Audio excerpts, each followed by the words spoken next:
Good morning to all of you. कैसे हैं आप सभी? उम्मीद करता हूँ आप सभी स्वस्थ हैं, मस्त हैं और इंग्लिश सीखने में व्यस्त हैं। हम the sentence chapter unit 1 complete कर चुके हैं। उस चैप्टर में हमने सेंटेंस के बेसिक एलिमेंट्स और बेसिक चीज़ों के बारे में जाना था, क्योंकि मेन सिलेबस में एंटर करने से पहले उन चीज़ों को सीखना बहुत ज़रूरी है।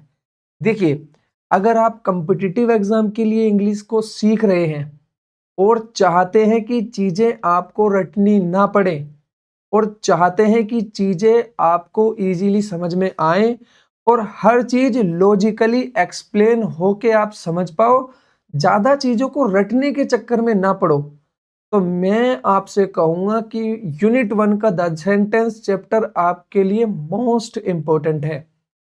उन 8 लेक्चर्स को अगर आप नहीं देखोगे तो आपको आने वाले सिलेबस में कहीं ना कहीं समझने में थोड़ी सी तो दिक्कत जरूर होगी।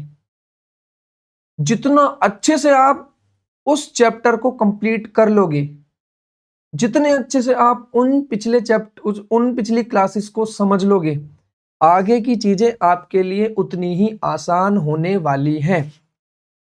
आइए हम अपने कॉम्पिटिटिव एग्जाम के मेन सिलेबस को स्टार्ट करते हैं। यहां से हमारे एग्जाम में क्वेश्चंस आने शुरू होते हैं। अब देखिए, पहला सवाल, क्या कोई इससे अलग दूसरा चैप्टर हो सकता है जिससे हमें अपना सिलेबस स्टार्ट करना चाहिए? क्योंकि इंग्लिश के अंदर इतने सारे चैप्टर्स हैं कि सर नाउन से स्टार्ट कराओ या कोई और चैप्टर से स्टार्ट कराओ।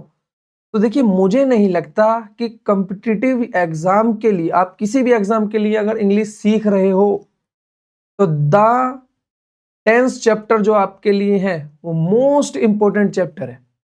ऐसा कह लीजिए कि कॉम्पिटिटिव एग्जाम की इंग्लिश की बैकबोन जो है ना, वो टाइम एंड टेंस चैप्टर ही है। क्योंकि जितनी अच्छी अंडरस्टैंडिंग आपकी इस चैप्टर में होगी, उतनी अच्छी अंडरस्टैंडिंग आपकी पूरी कॉम्पिटिटिव एग्जाम के सिलेबस में होगी, क्योंकि इसी पर बेस्ड होते हैं हमारे 4 टॉपिक। पहला टेंस खुद ही होता है, दूसरा एक आता है कंडीशनल, जो हर बच्चे की जी का जंजाल बना रहता है, जो मोस्ट ऑफ द स्टूडेंट को समझने में कंफ्यूजन होता है। तीसरा वॉइस और चौथे नरेशन। तो इन चारों को अगर आपको मास्टर करना है, और ऐसा कोई कॉम्पिटिटिव एग्जाम नहीं है, हर आप कोई भी शिफ्ट उठा के देख लीजिए, आपको 2 एक्टिव से पैसिव जरूर मिलेंगे, 2 नरेशंस आपको जरूर मिलेंगी और एक ना एक टेंस से रिलेटेड एरर या सेंटेंस इंप्रूवमेंट या फिल इन द ब्लैंक्स आपको जरूर ही देखने मिलेगा। तो इन चैप्टर्स को समझने के लिए, और अगर हम देखें कि हमें एग्जाम वाइज हमारे लिए क्या इंपॉर्टेंट है, उस चीज को अगर हम अपने एक ऐसा समझ लीजिए कि जैसे हम अपने सिलेबस को एग्जाम ओरिएंटेड अगर लेना चाहें, तो this is the most important chapter. देखिए, मैं क्यों आपसे कह रहा हूं बार बार स्ट्रेस देके कि ये सबसे इंपॉर्टेंट चैप्टर है, क्योंकि जितने अच्छे से आप इस चैप्टर को समझ लोगे, उतनी ही अच्छी अंडरस्टैंडिंग आपकी वॉइस एंड नरेशंस में होगी 100%। अब देखिए, होता क्या है, बहुत से स्टूडेंट को टेंस चैप्टर ना इतना ज्यादा परेशान करता है, इतना ज्यादा परेशान करता है, बहुत ज्यादा समझने में दिक्कत होती है, पहचानने में दिक्कत होती है। सर कहाँ से क्वेश्चन आएंगे, कैसे हम तैयारी करें, कैसे अच्छे से पढ़े। मुझे नहीं पता आज से पहले आपने कैसे टेंस पढ़ा है, लेकिन this is the best method, this is the best method. इससे बेहतर कुछ नहीं हो सकता, क्योंकि हम यहां स्टेप बाय स्टेप चीजों को सीखेंगे। तो आइए शुरू करते हैं चैप्टर को। पहला जो मेरा सबसे आपसे सवाल है, कि आपसे जो मैं पूछूंगा कि व्हाट इज टेंस, कि टेंस क्या होता है, आप अपने दिमाग में कुछ देर सोचे और मुझे जवाब दे कि टेंस, अब तक आपने क्या पढ़ा था टेंस के बारे में, कि सर इस चीज को हम पहले टेंस कहते थे। ठीक, जो भी आपका आंसर हो कमेंट में जरूर बताना कि सर टेंस मतलब ये था, इस क्लास से पहले हमें टेंस का मतलब ये पता था। अब देखिए मोस्ट ऑफ द स्टूडेंट या ज्यादातर बच्चे या एक दो बच्चा कहीं ना कहीं निकल ही आता है जो टेंस का मतलब काल समझता है। क्या समझता है कि टेंस मतलब क्या है? टेंस मतलब है काल। अब देखिए ये काल और ये सब चीजों के चक्कर में ना पड़ करके हमें एक ऐसी डेफिनेशन को, एक ऐसी चीज को समझना है जो थ्रू आउट द सिलेबस हमारी मदद करने वाली है। तो उसके लिए हम क्या याद रखेंगे कि टेंस क्या होता है। अभी तक आपको जो पता था वो ठीक था या जो भी था, अब आप उसको साइड रखिए। लेकिन अगर आप अब आगे कॉम्पिटिटिव एग्जाम के लिए इंग्लिश पढ़ रहे हैं या किसी भी एग्जाम के लिए आप इंग्लिश पढ़ रहे हैं या आप खुद जर्नल पर्पस के लिए भी इंग्लिश पढ़ रहे हैं, तो आपको टेंस को इस तरह से देखना है कि टेंस जो होता है it is a verb form. क्या? It is a verb form which refers to some specific point in time. हो सकता है अभी समझ नहीं आई हो, लेकिन धीरे धीरे चीजें क्लियर होने लगेंगी।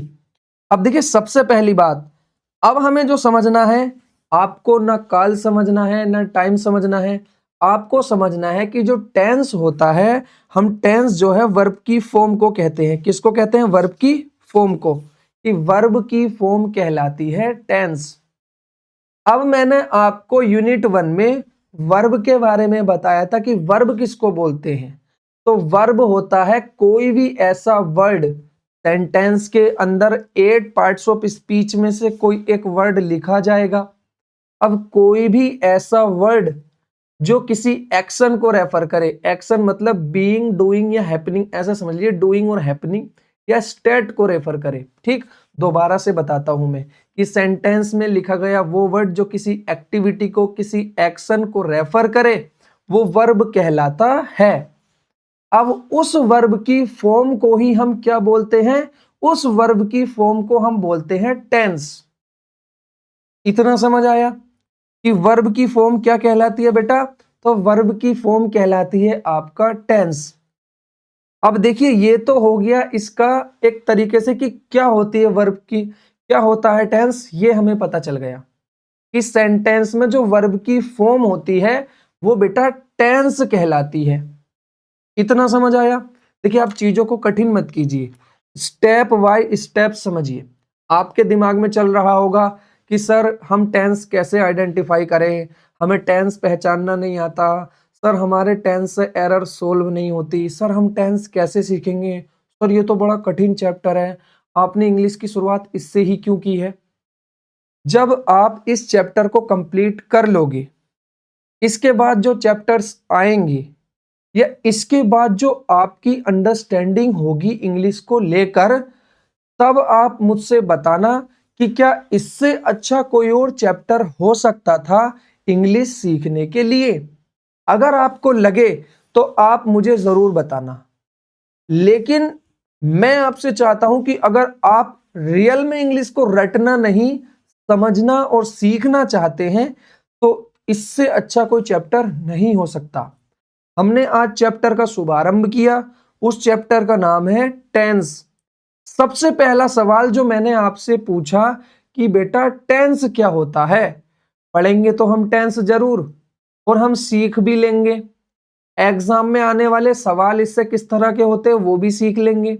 लेकिन उससे पहले हमें यह भी तो पता होना चाहिए कि टेंस होता क्या है। कोई बम वगैरह तो नहीं है जो छुएंगे और फट जाएगा, नहीं बेटा।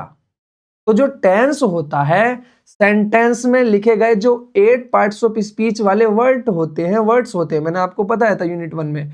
अगर आपने नहीं पढ़ा है तो जाइए उसे जरूर देखिए, क्योंकि through out the syllabus, complete syllabus जब तक आप इंग्लिश का पढ़ोगे वही आपकी मदद करने वाले हैं, बेसिक्स।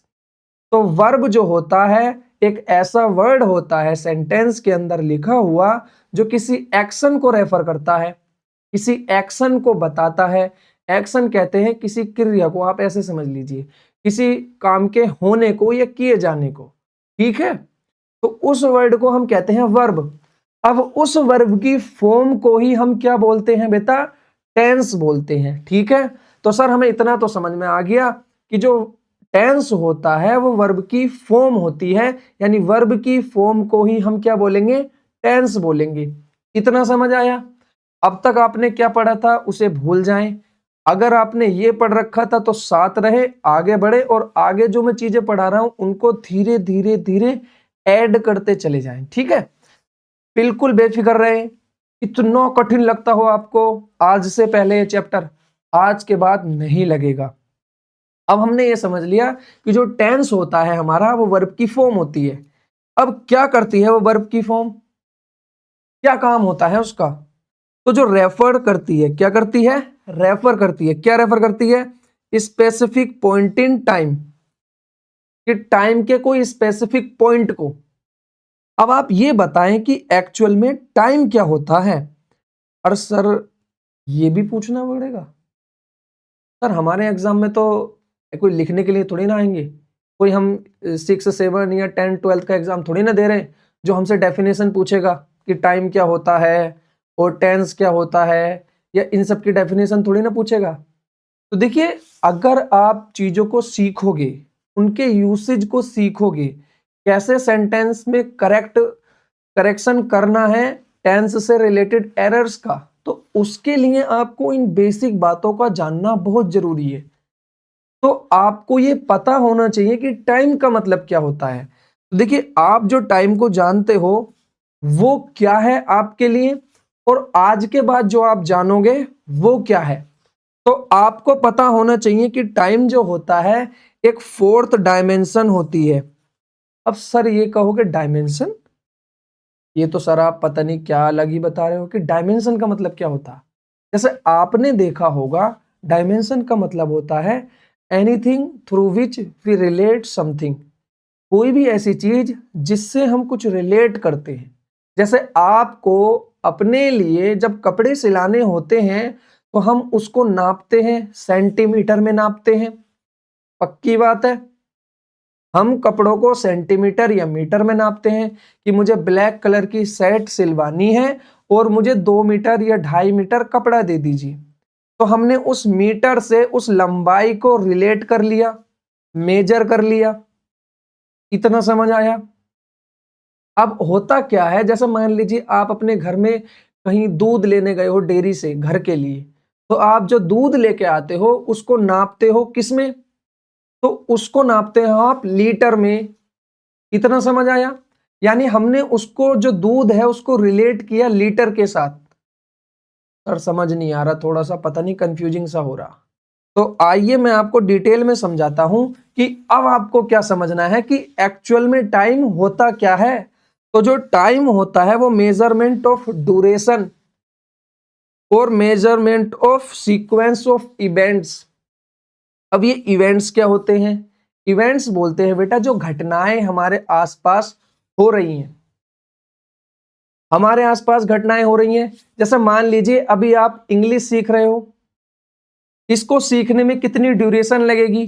जैसे मान लीजिए आपने एक पॉइंट ऑफ टाइम से इंग्लिश सीखना शुरू किया, तो अब आप एक पॉइंट ऑफ टाइम बी पर जाकर इंग्लिश सीख जाओगे। मान लीजिए आज कोई एक डेट है और आपने आज ही से इंग्लिश को सीखना स्टार्ट किया। अब कोई एक ऐसी डेट भी तो होगी जिस पर जाकर आप इंग्लिश सीख जाओगे। या मान लीजिए आपने किसी कॉम्पिटिटिव एग्जाम की तैयारी करना शुरू किया है, तो जिस दिन आपने तैयारी शुरू की है वो एक पॉइंट, और जब आपकी नौकरी लग जाएगी, आपको सिलेक्शन मिल जाएगा, तो आप तैयारी छोड़ दोगे, वो एक पॉइंट। तो उनके बीच कितना गैप है, कितने दिन लगे, उसको नापने के लिए ही जो हम यूज करते हैं वो कहलाता है टाइम। यानी टाइम एक ऐसी डायमेंशन है जिससे हम अपनी आसपास की होने वाली घटनाओं को रिलेट करते हैं।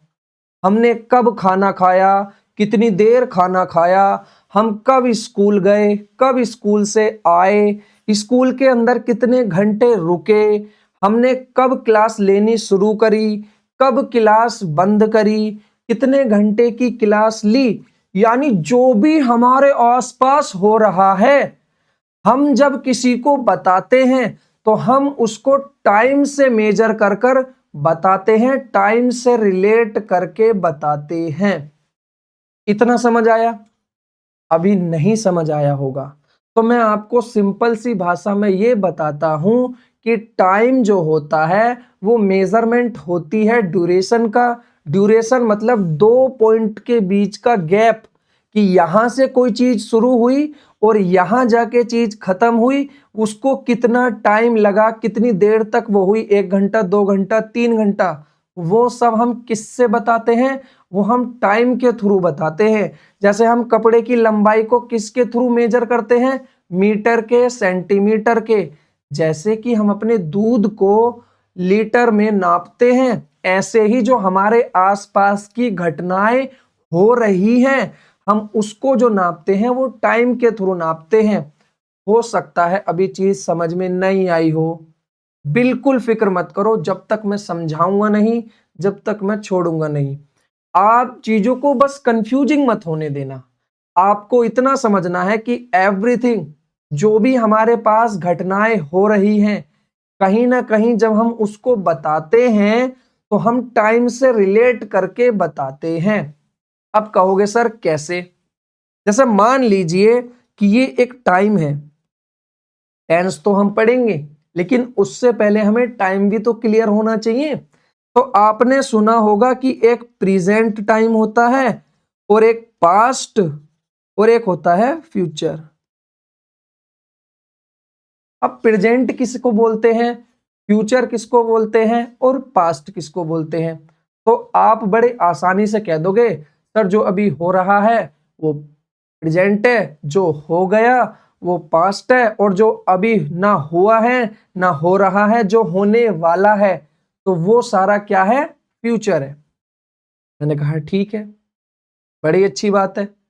लेकिन जब तक आप छोटी क्लासेस में थे या जब तक आप बस ऐसे ही मजे मजे के लिए इंग्लिश सीख रहे थे, ये डेफिनेशंस ठीक थी या ये चीजें कहीं ना कहीं सही थी और सही है भी। लेकिन हमारे कॉम्पिटिटिव एग्जाम के सवालों को सोल्व करने के लिए हमें ये चीज नहीं सीखनी, इससे आगे की चीज को सीखना है। अब देखिए वो आगे की चीज क्या है।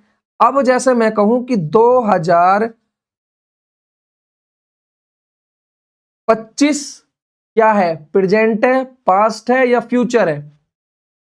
तो आप कहोगे कि 2025 सर हमारे लिए पास्ट है क्योंकि हम अब 2026 में हैं। तो अगर हम देखें तो 2026 में अगर हम हैं तो 2025 हमारे लिए क्या होगा? पास्ट।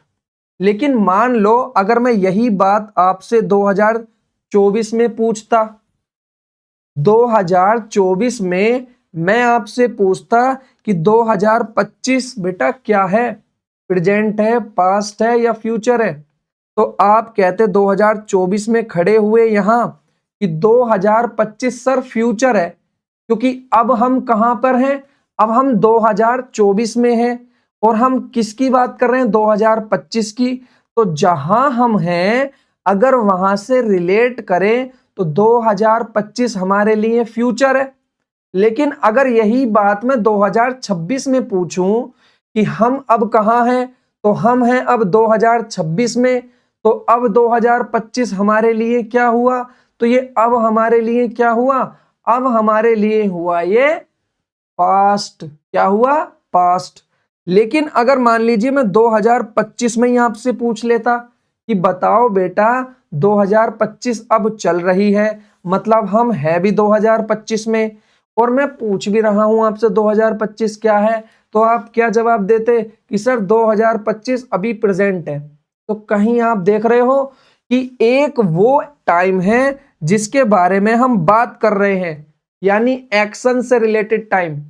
मान लीजिए आपके कजन की नौकरी लगी तो 2025 में लगी, या मान लीजिए आपने अपना विवाह किया, आपकी शादी होती है तो 2025 में आपकी शादी होती है।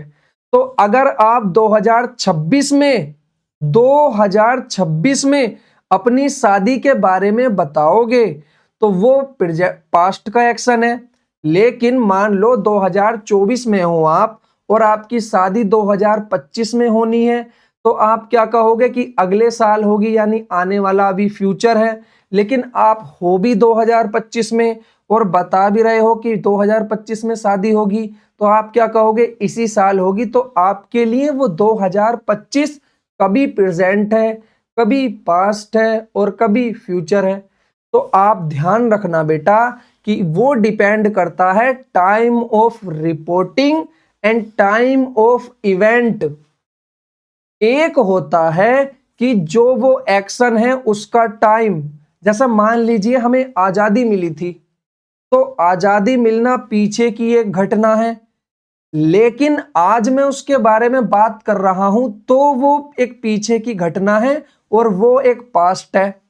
लेकिन जिस समय मैं बात करूं आजादी नहीं मिली हुई थी, अगर वो आजादी की बात करते तो उनके लिए आजादी फ्यूचर था। चीजों को समझने की कोशिश करना। तो हमेशा ध्यान रखना, एक टाइम होता है कि जब हम एक्शन के बारे में बताते हैं और एक टाइम वो होता है जिस समय वो एक्शन हुआ। तो एक को बोलते हैं हम टाइम ऑफ इवेंट और एक को बोलते हैं हम टाइम ऑफ रिपोर्टिंग। देखिए, चीजें कठिन मत करना। आपको लगेगा सर क्या पढ़ा रहे हो, अजीब सा लग रहा है, समझ में नहीं आ रहा, सर पता नहीं थोड़ा हार्ड सा हो रहा है। नहीं बेटा, मैंने क्या कहा था आपको, इजी नहीं, आपको इफेक्टिव चुनना है। क्योंकि अगर आपने इन चीजों को सीख लिया तो मैं डेफिनेटली कहता हूं कि आपको वॉइस में, नरेशन में और कंडीशनल में और वर्ब में भी, और टेंस तो आपका है ही, इन 5 चैप्टर में आपका हाथ कोई नहीं रोकने वाला। सिर्फ आपको इन चीजों को समझना है। थोड़ी टेक्निकल हैं, मैं मानता हूं, लेकिन अगर एक बार आपने इनको सीख लिया, गोली की तरह जाओगे। आपसे बेहतर अगर कोई आपके एग्जाम में जाके बैठ जाए तब बताना, और चीजें आपके टिप्स पे होंगी, लिख के देता हूं, बस आपको समझने की कोशिश करनी है। अभी मैंने सिंपली आपको कुछ बताया ही नहीं बेटा, अभी तो आपका चैप्टर ही स्टार्ट नहीं हुआ। अभी तो मैं सिंपली आपको बता रहा था कि टेंस क्या है। तो मैंने बताया कि टेंस वर्ब की फॉर्म होती है, कि वर्ब की फॉर्म को टेंस कहते हैं। वर्ब मतलब जो किसी एक्टिविटी को बताए, तो सेंटेंस में लिखा गया वो वर्ड जो एक्टिविटी को बता रहा है, उसकी जो फॉर्म होती है, फॉर्म मतलब रूप, उसको हम बोलते हैं टेंस। अब क्या करती है वो वर्ब की फॉर्म जिसे हम टेंस बोलते हैं, तो उसका काम होता है टाइम के पॉइंट को रेफर करना। अब टाइम के पॉइंट क्या होते हैं, तो टाइम के बेटा 3 पॉइंट होते हैं।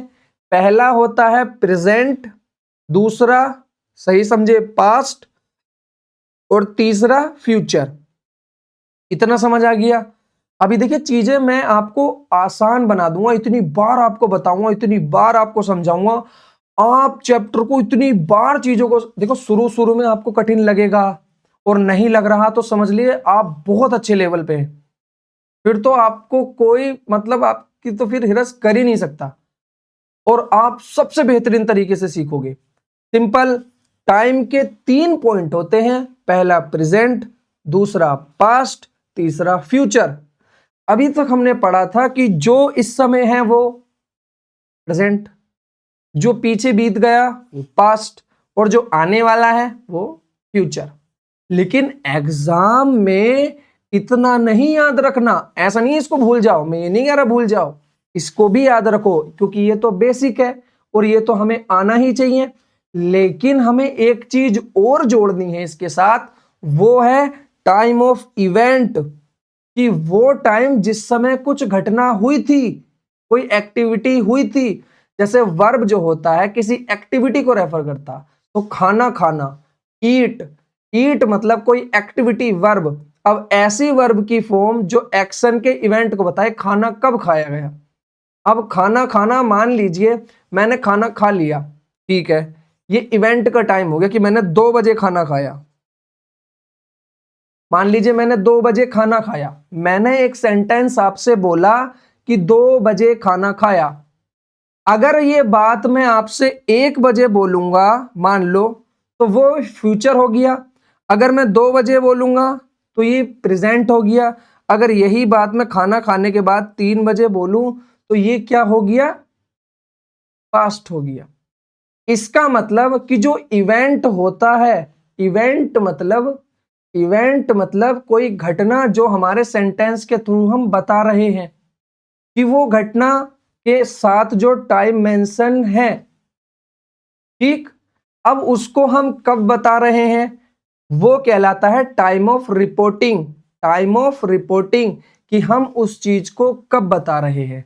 तो आपको ध्यान रखना है कि टाइम के 3 पॉइंट होते हैं। देखिए अभी आप सोचोगे सर हमारा इतना समझ में नहीं आ रहा, तो मैं अभी आपको जब धीरे धीरे एक्सप्लेन करूंगा ना तो आप सब समझ जाओगे।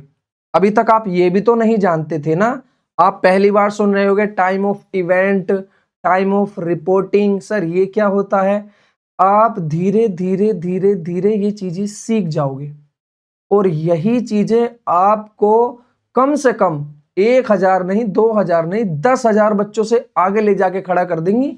सिर्फ ये बात है, आप टॉप 2%, ऐसा मतलब टॉप 2 नहीं, टॉप 1% में आने लगोगे कि जो इंग्लिश को सीख रहे हैं एग्जाम पॉइंट ऑफ व्यू से। क्योंकि आपका पर्सपेक्टिव, आपकी सोचने की जो कैपेसिटी है वो बाकी के मुकाबले बहुत हाई होने वाली है। क्योंकि यहां मैं आपको इस तरह से सिखाने वाला हूं, इस तरह से ट्रेन करने वाला हूं कि आपका एग्जाम में कोई हाथ नहीं रोक सकता।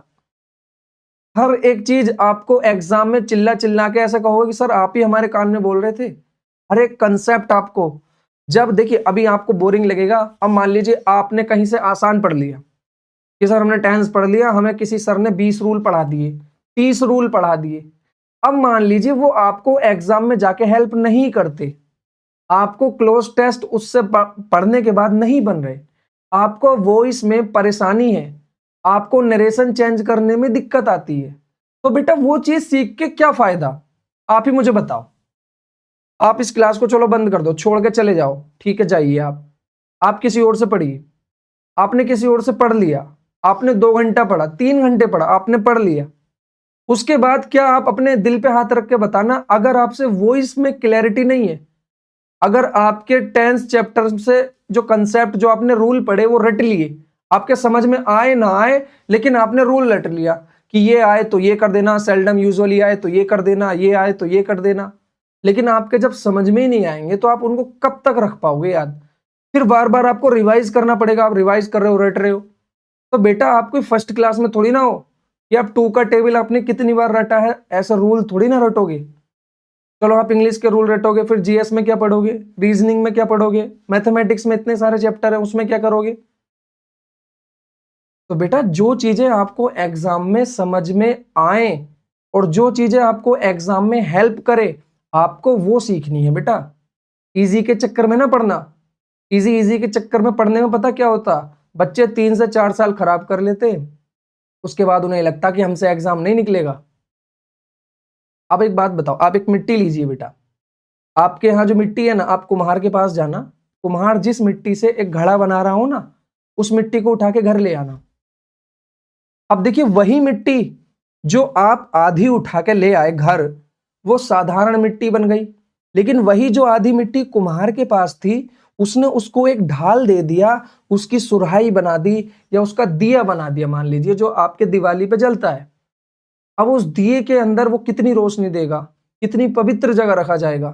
तो देखिए एक मिट्टी की, उस कुम्हार ने, जो मिट्टी के बर्तन बनाने वाला है, उस व्यक्ति ने उस मिट्टी की कीमत ही चेंज कर दी। एक साधारण मिट्टी से उसे एक पूजा का दिया बना दिया जो पूजा की थाली में रखा जाएगा। एक वो मिट्टी जो आप उसी मिट्टी में से उठा के ले आए वो दूसरों के कदमों में है। तो बेटा ये डिपेंड करता है कि आप किन हाथों में हो। अगर एक स्टूडेंट अच्छे हाथ में रहते हैं ना बेटा, तो वो पूजा की थाली में जाते हैं, यानी वो 100% सिलेक्शन लेके जाते। लेकिन बच्चों को ना वो नहीं चाहिए, बच्चों को चाहिए इजी मिल जाए, इजी इजी, इजी के चक्कर में अपना टाइम खराब कर लेते और उसके बाद धीरे धीरे घर का प्रेशर बनता रहता, पर घर को कुछ और भी तो करना है। आपकी शादी है, आपके घर में भाई बहन है, उनकी शादी है, उनके पास भी तो इतनी सारी प्रॉब्लम्स है। मान लीजिए आपके घर को ने आपको 3-4 साल पढ़ने के लिए दे दी, आपको उन्होंने पैसा अरेंज करके दे दिया, लेकिन उसके बाद आपको 3 साल बाद भी नौकरी नहीं लगी, तो घर के क्या करेंगे? कुछ लोग घर को से बात भी नहीं करते, घर को से चिढ़ते हैं कि हमारे घर के तो हमें हर बार पूछते रहते हैं, कब लगेगी नौकरी, कब लगेगी नौकरी। तो बेटा आप ऐसे काम कर ही क्यों रहे हो? आप चीजों को एक बार सीखते ना बेटा, आपने कोशिश नहीं की, आपको सही गाइडेंस, आपको सही बर्तन बनाने वाला, आपको सही जिंदगी बनाने वाला टीचर नहीं मिला, आपको लूटने वाले ही मिले हैं अब तक कि 1000 में मेरा कोर्स, 1200 में मेरा कोर्स, समझ में आए ना आए, और 250-250, 300-300, 500 क्लासेस पढ़ा दी। अब बच्चा उन्हें रिवाइज ही करे या फिर अपने एग्जाम का पढ़े? बच्चा मॉक टेस्ट लगाए या क्लास को दोबारा रिवीजन करे? क्या करे बच्चा? जब आप एक सब्जेक्ट की 250-250, 300 क्लासें करा देंगे तो बच्चा उनको रिवाइज करेगा, क्या करेगा क्या फिर? लेकिन बच्चों को क्या चाहिए कि सर ये भी। तो बेटा वो पढ़ो जो आपके एग्जाम में काम आए, कंसेप्ट वही जो एग्जाम में काम आए। इररेलेवेंट मत पढ़ो, उसके लिए पूरे ग्रंथ पढ़े हैं आप, रामायण पढ़ो, महाभारत पढ़ो, क्या फायदा? देखिए वापस आते हैं पॉइंट पे। मैं अब तक आपको जो समझा रहा था वो ये था कि टेंस क्या होता है। तो बेटा टेंस होती है वर्ब की फॉर्म, वर्ब की फॉर्म को हम टेंस बोलते हैं। ठीक है सर, समझ आ गया। क्या करती है वर्ब की फॉर्म जिसे हम टेंस बोलते हैं? क्या काम होता है इसका? तो बेटे इसका काम होता है टाइम के पॉइंट को रेफर करना। अब आप पूछोगे सर टाइम क्या होता? तो टाइम होता है एक डायमेंशन जिससे हम आसपास के जो अपने इवेंट होते हैं उनको रिलेट करते हैं, उनको मेजर करते हैं कि हमने कब नौकरी की तैयारी शुरू करी, ये हम टाइम से बताएंगे कि 13 जनवरी को, 15 जनवरी को, 26 जनवरी को, कब। उसके बाद हमने कितने दिन तैयारी करी, 1 साल तैयारी करी, 2 साल तैयारी करी, 3 साल तैयारी करी, जो ड्यूरेशन है वो बता दी। ठीक, यानी उसको नापने को ही हम टाइम बोल देते। इतना समझ आया? अब मैं कहूँ आप थोड़ा सा और समझ लो कि टाइम जो होता है, हमने आसपास जो भी घटनाएं हो रही हैं वो हम टाइम के थ्रू बताते हैं, किस समय हुई, कितना हुई, इतना याद रख लो, सिंपल। उसके बाद कहोगे सर टाइम पॉइंट क्या होते हैं? तो मैं कहूंगा टाइम के पॉइंट होते हैं 3। पहला प्रेजेंट, पास्ट, फ्यूचर। ठीक है सर, समझ आ गया। अब उसके बाद क्या? तो मैं कहूंगा बेटा 2 चीजें और याद रखना। पहला टाइम ऑफ इवेंट, इवेंट मतलब जो सेंटेंस हमारे एग्जाम में आया है, जो सेंटेंस किसी ने हमसे पूछा है, उसको बोलते हैं टाइम ऑफ इवेंट, यानी सेंटेंस के साथ जो लिखा गया टाइम है, ठीक, उसको बोलेंगे इवेंट ऑफ टाइम, यानी उस घटना का टाइम, ये घटना किस समय की है। ठीक, अब एक होता है टाइम ऑफ रिपोर्टिंग, कि उस घटना को बताया कब जा रहा है। क्या उस घटना को बताया कब जा रहा है? बस आपको इतना समझना है। अभी तक आपको 3 चीजें याद रखनी है। पहला टेंस वर्ब की फॉर्म होती है, कौन सी वर्ब की फॉर्म होती है, क्या करती है वो, उसका काम क्या होता है, टाइम के पॉइंट को रेफर करना। टाइम क्या होता है? टाइम होती है एक डायमेंशन जिससे हम आसपास की घटनाएं रिलेट करते हैं या आसपास की घटनाओं को नापते हैं कि वो कितने घंटे हुई, कितने दिन हुई, या कब शुरू हुई, कब खत्म हुई। सारी घटनाओं को जिस चीज से रिलेट करके हम बताते हैं वो होता है टाइम। अब ये टाइम पॉइंट क्या होते हैं? तो टाइम पॉइंट होते हैं 3, प्रेजेंट, पास्ट, फ्यूचर। प्रेजेंट जो चल रहा है, जिसके हम बात कर रहे हैं, पास्ट जो चीजें बीत गई, फ्यूचर जो चीजें आने वाली हैं। मैंने कहा कि आपको 2 चीजें और याद रखनी है क्योंकि हमें थोड़ा सा ऊपर समझना है। तो आपको याद रखना है टाइम ऑफ इवेंट, यानी एक्शन का टाइम क्या है। जैसे मैंने कहा लाफिंग, हंसना, तो हंसने का टाइम क्या है? आप कब हंसे थे? 2025 में, तो 2025 में हंसे थे। अब टाइम ऑफ रिपोर्टिंग, अब ये बात हम बता रहे हैं 2026 में, तो अब ये क्या बन गया बेटा? अब ये बन गया पास्ट। तो आपको इतना सा बात याद रखनी है, अभी कुछ मत समझना कि टाइम ऑफ इवेंट भी कुछ होता है और टाइम ऑफ रिपोर्टिंग भी कुछ होता है। उम्मीद करता हूं इतनी बातें आपको समझ आ गई होंगी। अब देखिए मैं आपसे जो कहना चाहता था वो ये था, एक बार मैं इसके थ्रू भी बता देता हूं कि टेंस क्या होता है। अब हमें क्या समझना है कि वर्ब की फॉर्म होती है विच एक्सप्रेस, जो एक्सप्रेस करती है the time and the state of event, कि स्टेट क्या है इवेंट की। इवेंट कहते हैं कोई घटना, किसी काम का होना या किया जाना। जैसे खाना खाना, मैंने खाना खा लिया, राम ने खाना खा लिया, तो ये एक एक्टिविटी है, एक एक्शन है, एक इवेंट है, एक घटना है। तो उसको ही एक्सप्रेस करने की जो काम करे वर्ब की फॉर्म, उसको ही हम क्या बोलते हैं, उसको ही बोलते हैं हम टेंस। अब देखिए हमें पता चल गया वर्ब, कि वर्ब की फॉर्म होती है जो शोक, एक आपने सुना होगा, जैसे मैंने आपको यूनिट 1 चैप्टर में पढ़ाया था वर्ब के बारे में। वर्ब का क्या काम होता है बेटा, तो वर्ब का काम होता है, वर्ब शो करती है, ये दिखाती है या ये बताती है कि कुछ एक्शन हुआ है, एक्शंस के बारे में बताती है। एक्शन यानी कि एक्टिविटी के बारे में हमें बताती है। अब एक्टिविटी क्या, जैसे मैंने कहा मुन्नी एट द मैंगो, कि मुन्नी ने मैंगो खा लिया। अब यहाँ पर वर्ब क्या है बेटा, तो क्या मुन्नी किसी पर्सन का नाम है, तो ये क्या हुआ, नाउन हुआ। अब मैंगो भी नाउन हुआ क्योंकि ये किसी थिंग का नाम है। लेकिन अगर मैं बात करूं एट की, तो खाना खाना या किसी चीज को खाना एक एक्टिविटी है, एक एक्शन है। तो जो एक्शन को रेफर करती है, जो एक्शन को दिखाती है, उस वर्ड को हम क्या बोलते हैं, वर्ब बोलते हैं। तो ये हो गया हमारा वर्ब। अब इस वर्ब की फॉर्म को ही हम क्या बोलेंगे, टेंस। क्या बोलेंगे, टेंस। अभी देखिए कितने टेंस होते हैं, उनके चक्कर में मत पड़िए। अब इस वर्ब की फॉर्म को देख के हमें पहचानना है कि यही बताएगी टेंस के बारे में। और टेंस के बारे में क्या बताएगी, टेंस के बारे में। दूसरा क्या बताएगी, स्टेट ऑफ एन इवेंट, कि कोई इवेंट किस स्टेट में है। तो अगर हम देखें तो जो ये एक्शन है मुन्नी एट द मैंगो, कि मुन्नी ने आम खा लिया, तो ये एक डन एक्शन है, कि ये काम हो चुका है। तो इसकी स्टेट क्या हुई बेटा, इसकी स्टेट हुई क्या, कि ये एक्शन कंप्लीट हो चुका है। स्टेट है इसकी कंप्लीट, ठीक। उसके बाद ये हो चुका इवेंट है, तो ये पास्ट का है। तो अब ये टाइम क्या बता रही है बेटा, तो ये टाइम बता रही है हमें पास्ट का। तो वर्ब की फॉर्म ने हमें टाइम भी बता दिया, और वर्ब की फॉर्म ने हमें स्टेट भी बता दी एक्शन की, कि क्या ये एक्शन चल रहा है, क्या ये एक्शन अभी होगा, या ये हो चुका है। तो हमें वर्ब की फॉर्म देख के पता चल गया कि जो मुन्नी है, ना ही वो आम खाएगी और ना ही वो आम खा रही है, वो आम खा चुकी है साहब पहले ही। उम्मीद करता हूं इतनी बात यहां तक आपको क्लियर होगी। अभी हमने क्या पढ़ा उसको मैं दोबारा से पढ़ा देता हूं, दोबारा से एक बार क्विकली समझा देता हूं। टेंस वर्ब की फॉर्म होती है। आप बिल्कुल बेफिक्र रहे, याद करने के आप चक्कर में ही ना पड़े। मैं क्लास में ही आपको इस तरह से समझा दूंगा कि आपको याद करने की जरूरत ही नहीं पड़ेगी। टेंस वर्ब की फॉर्म होती है। कौन सी वर्ब की फॉर्म होती है, जो टाइम के इवेंट, टाइम के पॉइंट को रेफर करे। टाइम पॉइंट क्या होते हैं बेटा, प्रेजेंट, पास्ट और फ्यूचर। तो यानी वर्ब की फॉर्म जो प्रेजेंट, पास्ट, फ्यूचर बताए, वो टेंस कहलाएगी।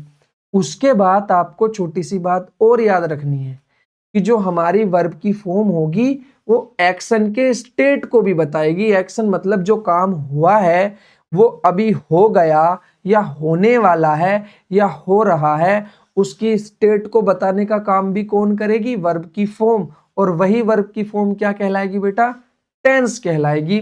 उम्मीद करता हूं यहां तक की सारी चीजें क्लियर होंगी। अब देखिए नेक्स्ट एग्जांपल से समझते। इट, आपने पढ़ा होगा कि इट प्रोनाउन है, पर्सनल प्रोनाउन, ठीक। उसके बाद इज रेनिंग, यहां वर्ब है।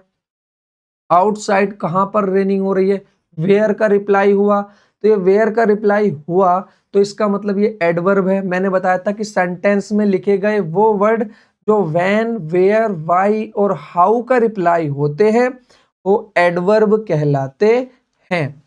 अब जो ये वर्ब है, हमें वर्ब टाइम बताएगी। देखो जैसे मैंने क्या कहा था कि वर्ब की फॉर्म, टेंस कहते हैं हम उस वर्ब की फॉर्म को जो हमें किसी इवेंट का टाइम बताए और स्टेट बताए, किस स्टेट में है वो एक्शन। अब देखिए बारिश होना एक एक्टिविटी है, वो किसी पॉइंट ए पर शुरू हुई। अब मान लीजिए वो किसी पॉइंट बी पे जाके रुकेगी भी, क्या आज तक ऐसा हुआ है कि बारिश पड़नी शुरू हो गई और कभी बंद ही ना हुई हो? ऐसा तो कभी नहीं होता। तो ऐसे ही किसी एक पॉइंट ऑफ टाइम से बारिश होना स्टार्ट हुई, कहीं से भी कितने बजे से भी वो स्टार्ट हुई। मान लीजिए अभी वो बीच में यहाँ भी पड़ ही रही है और वो कहीं ना कहीं जाके रुकेगी भी, उसे मान लो बी कि साहब वो कहीं यहाँ जाके रुकेगी। ए का मतलब मान लो यहाँ मान लीजिए 2 बजे और यहाँ मान लीजिए 5 बजे।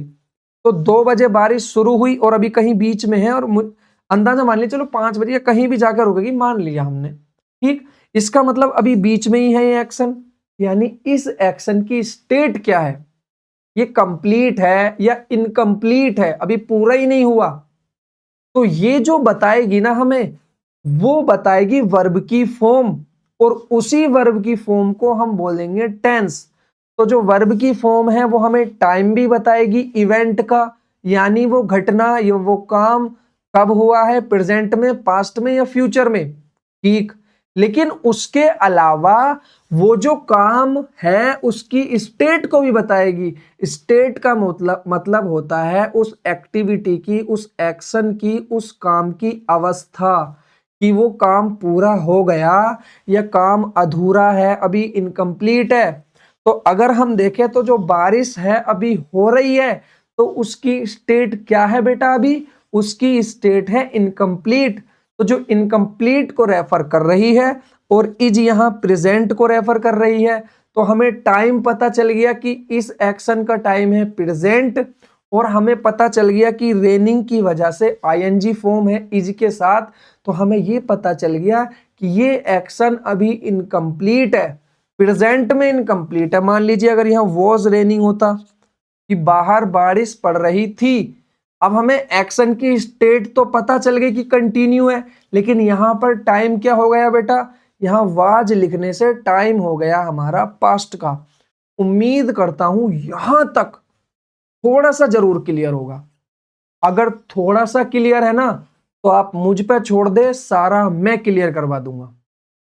आपको इतना ध्यान रखना है कि सेंटेंस में लिखी गई वो वर्ब की फॉर्म जो आपको किसी भी इवेंट का, किसी भी एक्टिविटी कह लो, किसी इवेंट कह लो, किसी काम का आपको ये बताए कि वो सेंटेंस में लिखा गया काम की स्टेट क्या है, किस अवस्था में है, वो कंप्लीट है, इनकम्प्लीट है या क्या है, और हमें उसका टाइम बताए कि वो प्रेजेंट है, पास्ट है या फ्यूचर है, उसी को बोलेंगे हम टेंस। उम्मीद करता हूं यहां तक मैं आपको टेंस की डेफिनेशन को समझा चुका हूंगा। अब देखिए आगे चीजें और क्लियर होंगी, जैसे जैसे हम आगे बढ़ेंगे वैसे वैसे हमें चीजें और क्लियर होती चली जाएंगी। अब कहोगे सर क्या हमें डेफिनेशन से सवाल सोल्व करना सिखाओगे आप? क्या हमारे एग्जाम में डेफिनेशन से रिलेटेड सवाल आएंगे? सर तुम तो हमें पागल बना रहे हो, तुम तो डेफिनेशन पढ़ा रहे हो हमें इतनी देर से। सर हमें यूजेस पढ़ाओ ना, एरर पढ़ाओ ना हमें। आप ना सेंटेंस प्रीवियस ईयर एरर उठा के लाओ, वो पढ़ाओ हमें, डायरेक्ट वो कराओ सर। तो मैं कहूंगा वो मैं आपको करा तो दूंगा और आपको अच्छा भी लगेगा और आपको समझ में भी आएगा, लेकिन लिटरली आप ये नहीं समझ पाओगे कि यहाँ हो क्या गया, कैसे एक राइट हो गई, कैसे रॉन्ग हो गई। तो आपको बेटा अगर चीजों को समझना है, तरीका वही है जो मैं आपको सिखा रहा हूं या मैं जो आपसे बता रहा हूं। अब देखिए मैं आपकी बात का यहां जवाब दूंगा कि हमारे एग्जाम में डेफिनेशंस डायरेक्टली नहीं आएंगी, लेकिन जो एग्जाम की रिक्वायरमेंट है, जैसे एग्जाम में सवाल पूछता है उन सवालों को सोल्व करना है, तो आपको इनकी डेफिनेशन को अच्छे से डिकोड करना पड़ेगा, समझना पड़ेगा। अब हमने डेफिनेशन को तो सर समझ लिया, लेकिन अब हमें ये बताओ कि हम टेंस की एरर बनाएंगे कैसे, हम टेंस को सीखेंगे कैसे? तो मैं कहूंगा आप टेंस तो सीख जाओगे। सबसे पहले आप टेंस वर्ब की फॉर्म होती है जो टाइम को बताती है और एक्शन की स्टेट को बताती है। तो अभी आपने पढ़ लिया कि टाइम क्या होते हैं, प्रेजेंट, पास्ट, फ्यूचर। अब हम पढ़ेंगे एक्शन की स्टेट को, इवेंट की स्टेट को। इवेंट यानी जो घटना है, जो काम है, जो चीज के बारे में हम बता रहे हैं, एक्टिविटी के बारे में, जो एक्शन के बारे में हम सेंटेंस के जरिए या सेंटेंस का यूज करके बता रहे हैं उसका टाइम क्या है ये तो हम पता कर लेंगे, उसका स्टेट ऑफ एक्शन क्या है ये भी तो पता करनी है। अब सर अब तक तो हमने पढ़ लिया सर, हमसे तो आता है, हमें सब पता। जिस वाक्य के अंत में रहा है, रही है, रहे आए तो उसे कॉन्टिन्यूअस बोलते हैं।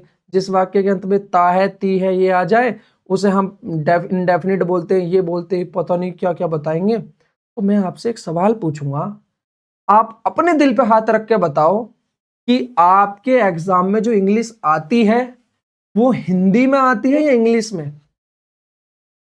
यानी कि आपके एग्जाम में जो क्वेश्चन आएंगे बेटा उसमें कोई हिंदी थोड़ी ना लिखी आएगी कि राम जा रहा है, राम खा रहा है। या किसी एग्जाम में ऐसे आते देखा है तुमने इंग्लिश को? इंग्लिश तो इंग्लिश में ही आएगी, इंग्लिश के सेंटेंसेस लिखे होंगे। जैसे आप PQRS देखते हो, पैसेज वगैरह देखते हो, एक कहानी देखते हो ना इंग्लिश में, तो उस कहानी के जैसा मटेरियल आता है, इंग्लिश में ही सेंटेंस आपको मिलेंगे सारे, इंग्लिश में ही सारी चीजें आपको मिलेंगी।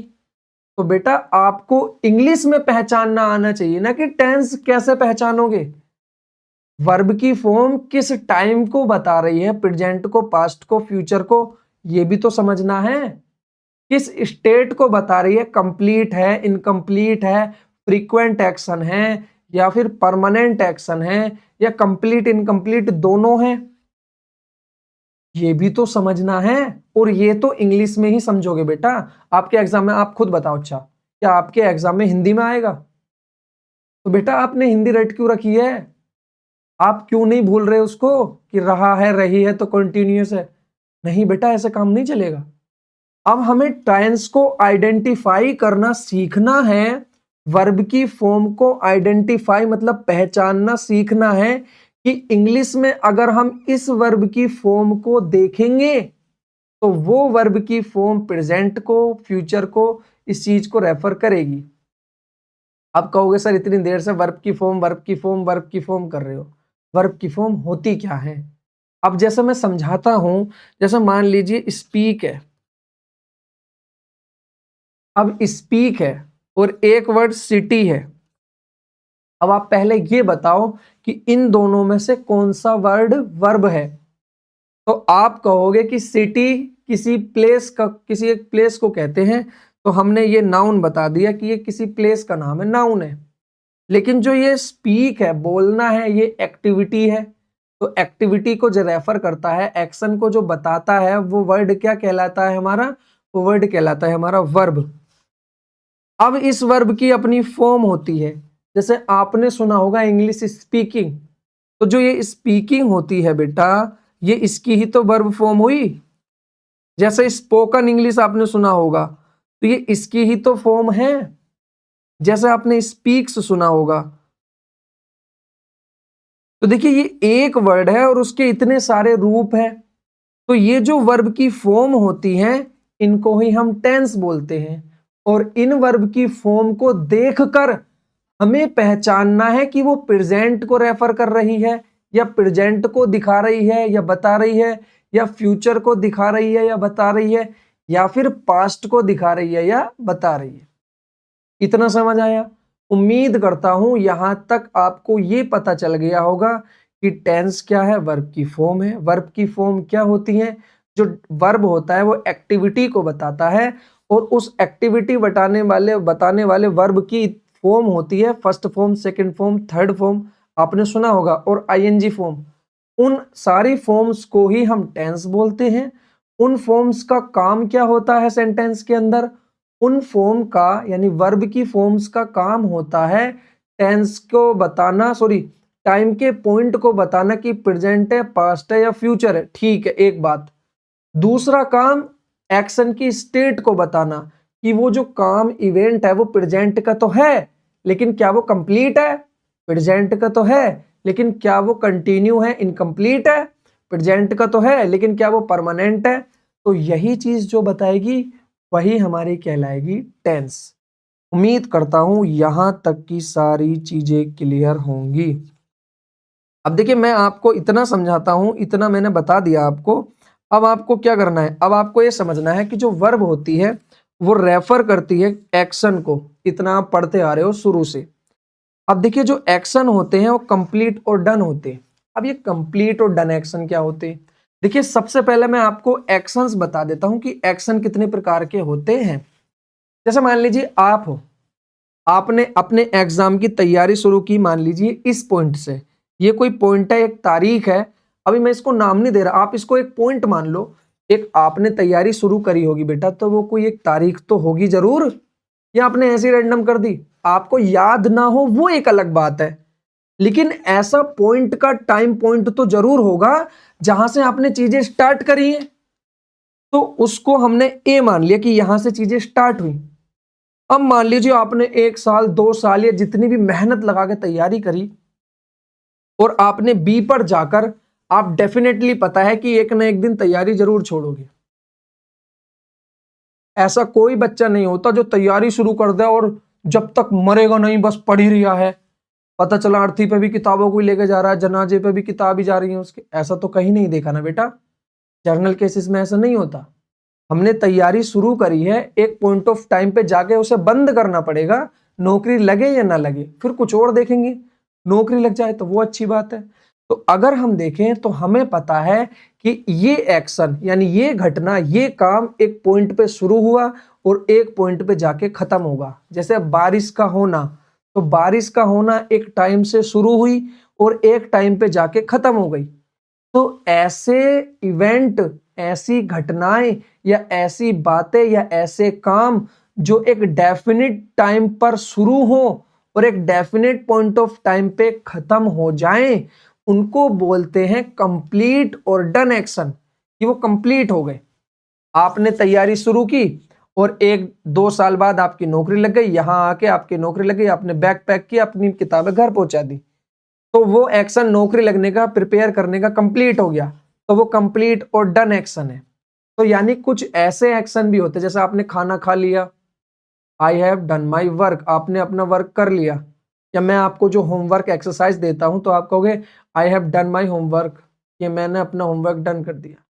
यानी आपने एक पॉइंट ऑफ टाइम पे होमवर्क करना शुरू किया होगा, एक डेफिनेट पॉइंट ऑफ टाइम पे उसको खत्म कर लिया होगा, तो वो एक्शन कंप्लीट हो गया, डन हो गया। तो वही एक्शन जो एक पॉइंट ऑफ टाइम पे शुरू हो और दूसरे पॉइंट ऑफ पे जाके खत्म हो जाए, उनको हम बोलते हैं कंप्लीट और डन एक्शन। उम्मीद करता हूं इतना समझ आ गया होगा कि ऐसे एक्शन या ऐसे इवेंट या ऐसी घटनाएं या ऐसे सेंटेंसेस में जो काम वर्ब को बता रही है, जो वर्ब काम बता रही है, वर्ब किसी काम का होना बताती है, किसी एक्शन को बताती है। अगर वो एक्शन और स्टेट जो भी आप अपनी मर्जी में समझो, अभी आप एक्शन ही समझ लो, तो वो एक्शन एक पॉइंट पे शुरू हुआ होगा, एक दूसरे पॉइंट पे जाके बेटा खत्म हुआ होगा या नहीं? डेफिनेटली खत्म हुआ होगा। तो जब वो शुरू होके एक पॉइंट पे हमें पता है कि यहां शुरू हुआ, खत्म हो गया एक पॉइंट पे जाके हमें पता है यहां खत्म हुआ, तो वो कंप्लीट है, डन है। तो वो सारे एक्शन जो भी इस तरह से होते हैं उनको बोलते हैं हम कंप्लीट और डन एक्शन। इतना समझ आया कि पहले एक्शन कौन से टाइप के होते हैं? तो पहले तरीके के एक्शन वो होते हैं जो कंप्लीट और डन होते हैं। जैसे आजादी कंप्लीट डन हो गई, खाना खा लिया, हाँ खा लिया, कंप्लीट डन हो गया, पैसे ले लिए, ले लिए, कंप्लीट डन हो गया। तो ये सारे एक्शन, वो सारी एक्टिविटी, हंस लिए, हाँ हंस लिए, सो लिए, खा लिया, खा लिए, तो वो एक्शन जो कंप्लीट है, एक टाइम से शुरू हुए, एक टाइम पे जाके खत्म हो गए, तो वो कंप्लीट और डन एक्शन कहलाते हैं।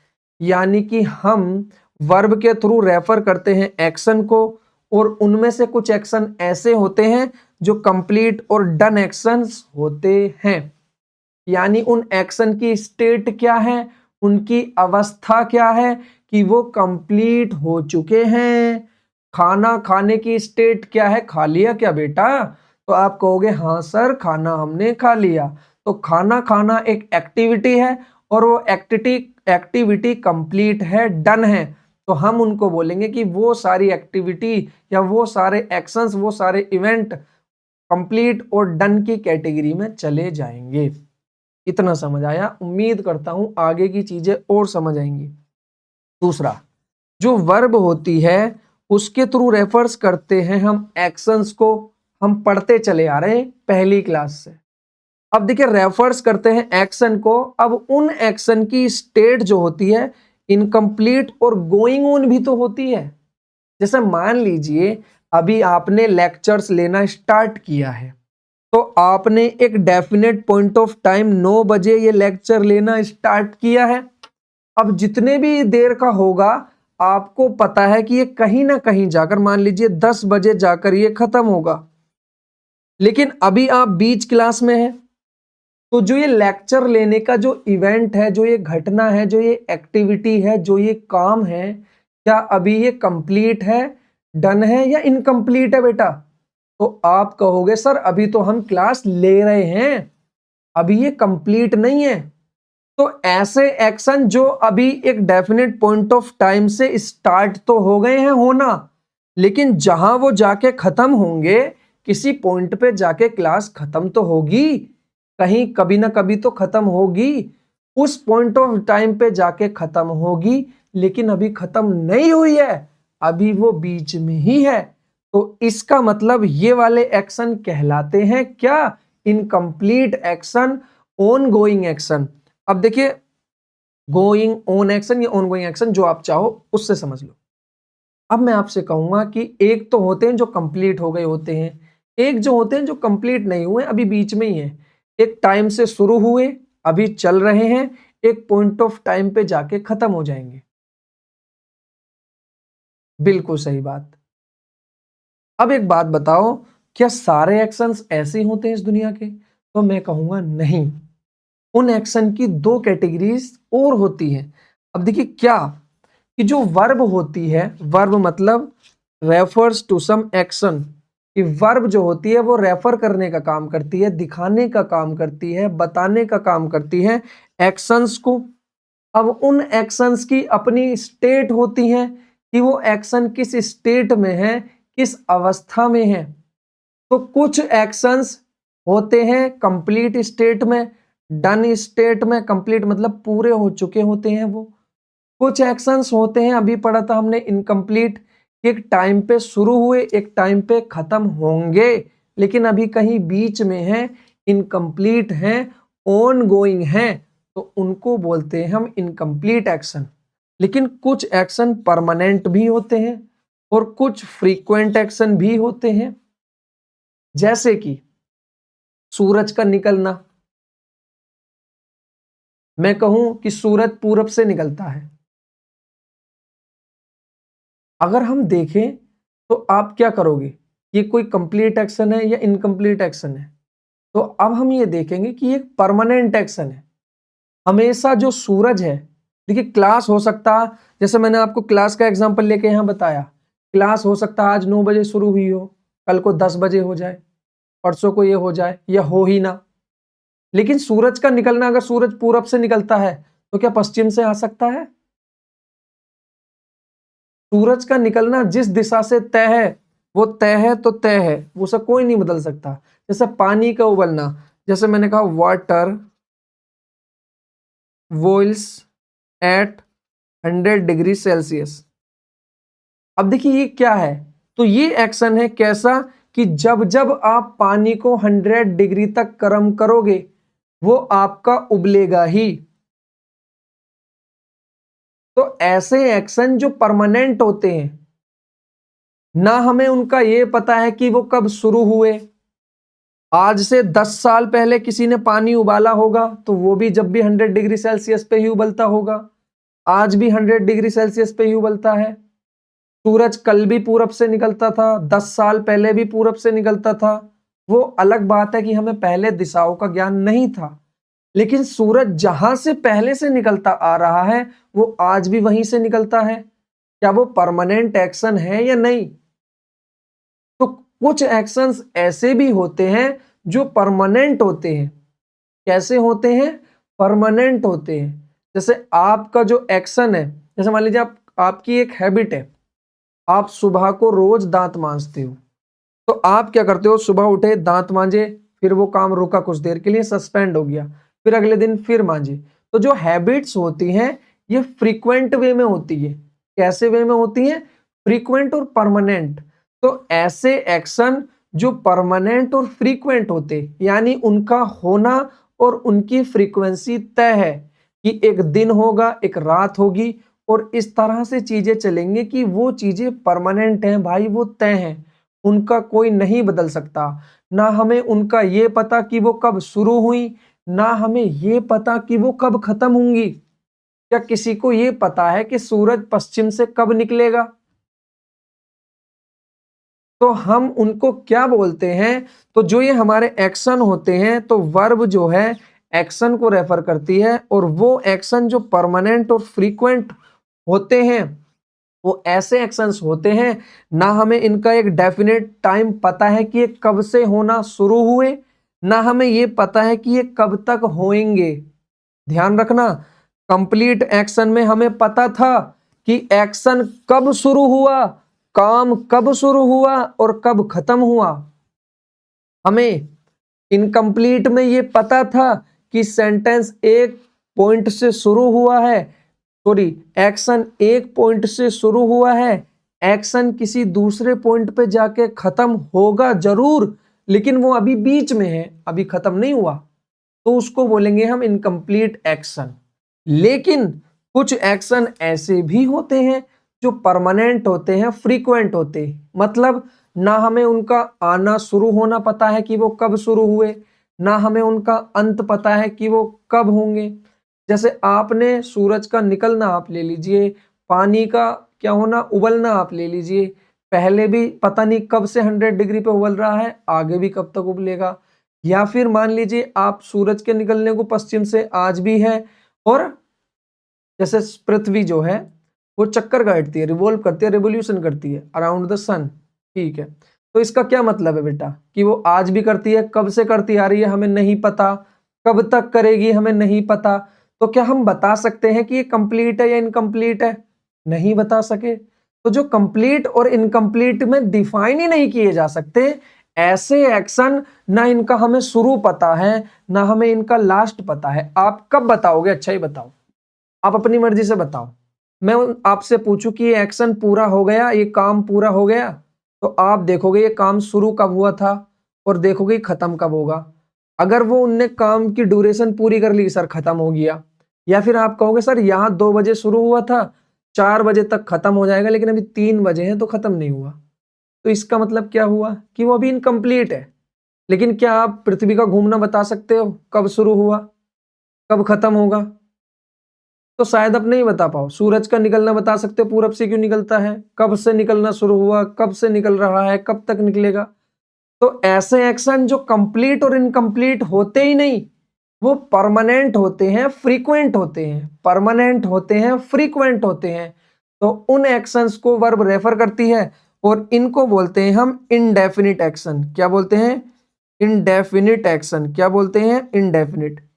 डेफिनिट का मतलब होता है निश्चित, ठीक। और इन यहां नोट है, यानी जो निश्चित ही नहीं है, जिनका हमें पता ही नहीं है। तो जो निश्चित एक्शन अनिश्चित होते हैं इंडेफिनिट कहलाते हैं।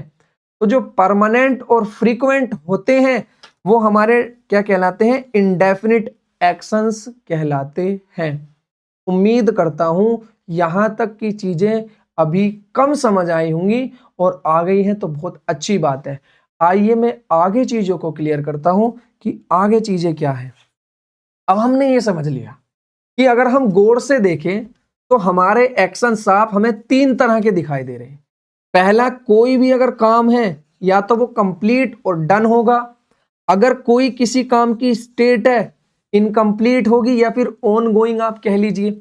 आप मान लीजिए किसी एक्टिविटी को करना शुरू करते, आपने एक पॉइंट से शुरू, आप कोई दुनिया का सेंटेंस बोलो, अगर आप कोई दुनिया का सेंटेंस बोलोगे, कोई भी सेंटेंस, तो या तो आप किसी कंप्लीट के बारे में बताओगे कि ये एक्टिविटी कंप्लीट हो गई, या फिर जैसे आजादी मिलना एक कंप्लीट डन एक्शन है, या मान लो बारिश हो रही है तो आप बता रहे हो कि इनकम्प्लीट है, अभी हो रही है, बीच में है, बंद हो जाएगी, तो वो इनकम्प्लीट एक्शन है।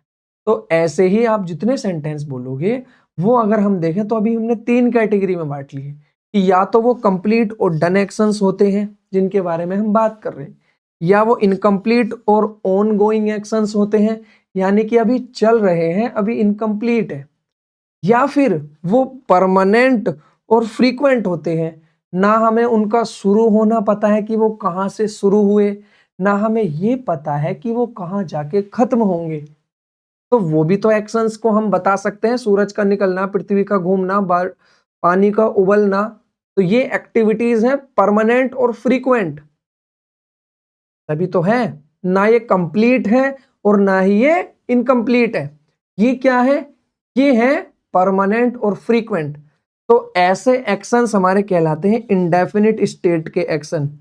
Indefinite state of action, action की स्टेट क्या कहलाएगी? इंडेफिनिट। और जो कंप्लीट और डन एक्शंस होते हैं, जो इनकम्प्लीट और ऑनगोइंग एक्शंस होते हैं, उनको बोलते हैं हम डेफिनिट एक्शंस। डेफिनिट का मतलब इनका शुरू कहां से हुए ये भी पता है, अंत कहां होंगे या हो चुके हैं ये भी पता है। तो ये एक डेफिनिट पॉइंट इनका पता होता है, कहां से शुरू हुए कहां से खत्म हुए। तो उसमें के दो एक्शन होते हैं, एक कंप्लीट जो हो चुके हैं पूरा, एक होते हैं इनकम्प्लीट जो अभी बीच में है। उम्मीद करता हूं यहां तक की चीजें क्लियर होंगी। अब यहां तक मैंने आपको अभी 4 चीजें पढ़ाई। पहला, टेंस वर्ब की फॉर्म को कहते हैं। क्या करती है वो वर्ब की फॉर्म जिसे हम टेंस कहते हैं? तो वो वर्ब की फॉर्म टाइम बताती है, टाइम के पॉइंट बताती है कि प्रेजेंट, पास्ट या फ्यूचर। दूसरा, एक्शन की स्टेट बताती है कि एक्शन किस स्टेट का है। अब हमें एक्शंस की स्टेट भी तो पता होनी चाहिए। तो एक्शन की स्टेट होती है कंप्लीट, इनकम्प्लीट और परमानेंट और फ्रीक्वेंट। ठीक, तो इसका मतलब वर्ब की फॉर्म हमें यह बताएगी कि कोई एक्शन कंप्लीट है, इनकम्प्लीट है या फिर परमानेंट है या फ्रीक्वेंट है। ठीक, अब वो प्रेजेंट में कंप्लीट हुआ है, पास्ट में कंप्लीट हुआ है या फिर आपका आने वाले समय में कंप्लीट होगा, तो इसको बताएगी और एक्शन की स्टेट को बताएगी। वही वर्ब की फॉर्म आपकी कहलाएगी टेंस। उम्मीद करता हूं यहां तक अभी चीजें आपको थोड़ी थोड़ी क्लियर होंगी। आइए चलते हैं नेक्स्ट क्लास, नेक्स्ट कंसेप्ट की ओर। कि देखिए जो हमने पढ़ा है उसको समराइज तो कर लें कि सर आपने इतना तो पढ़ा दिया, आपने हमें कंफ्यूजन में डाल दिया। सर अब तो पता नहीं, हम इतना कठिन कर दिया आपने तो टेंस को, इतने पता नहीं क्या पढ़ा रहे हो आप, कहाँ कहाँ की चीजें पढ़ा रहे हो, ये सर वो सर। अपने सवालों को थोड़ा आराम दो। फिर से कह रहा हूं, वीडियो बंद करो, चले जाओ, फिर कहीं से पढ़ो, 1 साल वेस्ट करो। डेफिनेटली आपको जिससे आसान लगे उससे जाके पढ़ो। वहां से जब आप 1 साल पढ़ लोगे, एग्जाम दे लोगे और वहां जाके जब अपना सर खुजाओगे, कहोगे कि सर समझ ही नहीं आ रहा। डेफिनेटली आप चाहे 1 साल बाद आओ, 2 साल बाद, जब आप मैच्योर हो जाओगे ना, जब आप 1 साल भर भुगत लोगे, जब आप चीजों में दिमाग मार लोगे, तब आपको पता चलेगा कि तरीका वही था जो सर ने बताया था।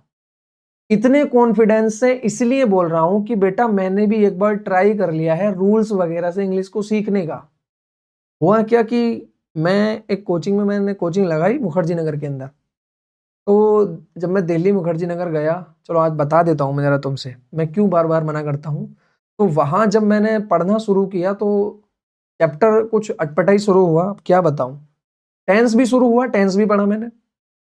अब मैंने टेंस पढ़ लिया, एरर मिल गई मुझे। सर क्या काम करते थे, एरर एक रूल लिखवाया, उस रूल से लिखवाने के बाद क्या काम किया, 2-3 एरर करा दी वैसी ही कि 2000 इतने में आई थी, ये 2000 इतने में आई थी, एसएससी की थी। हम खुश, हम लट्टू।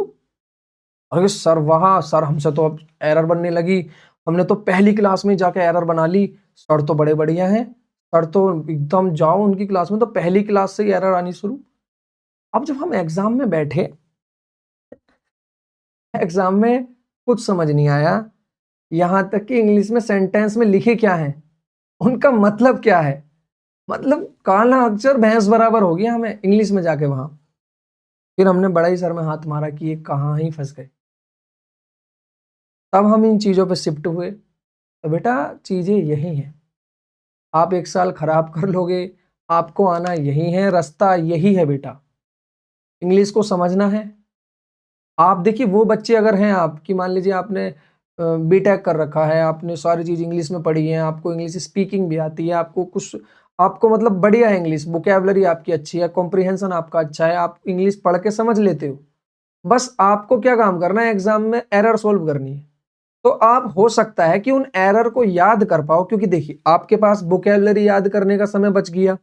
आप इंग्लिश मीडियम के हो और आपने बीटेक इंग्लिश से कर रखा है, या कोई भी ग्रेजुएशन आपने इंग्लिश से कर रखी है, तो आपको बुकैब आसान पड़ जाती है, आपको बुकैब ज्यादा याद करने की जरूरत नहीं होती।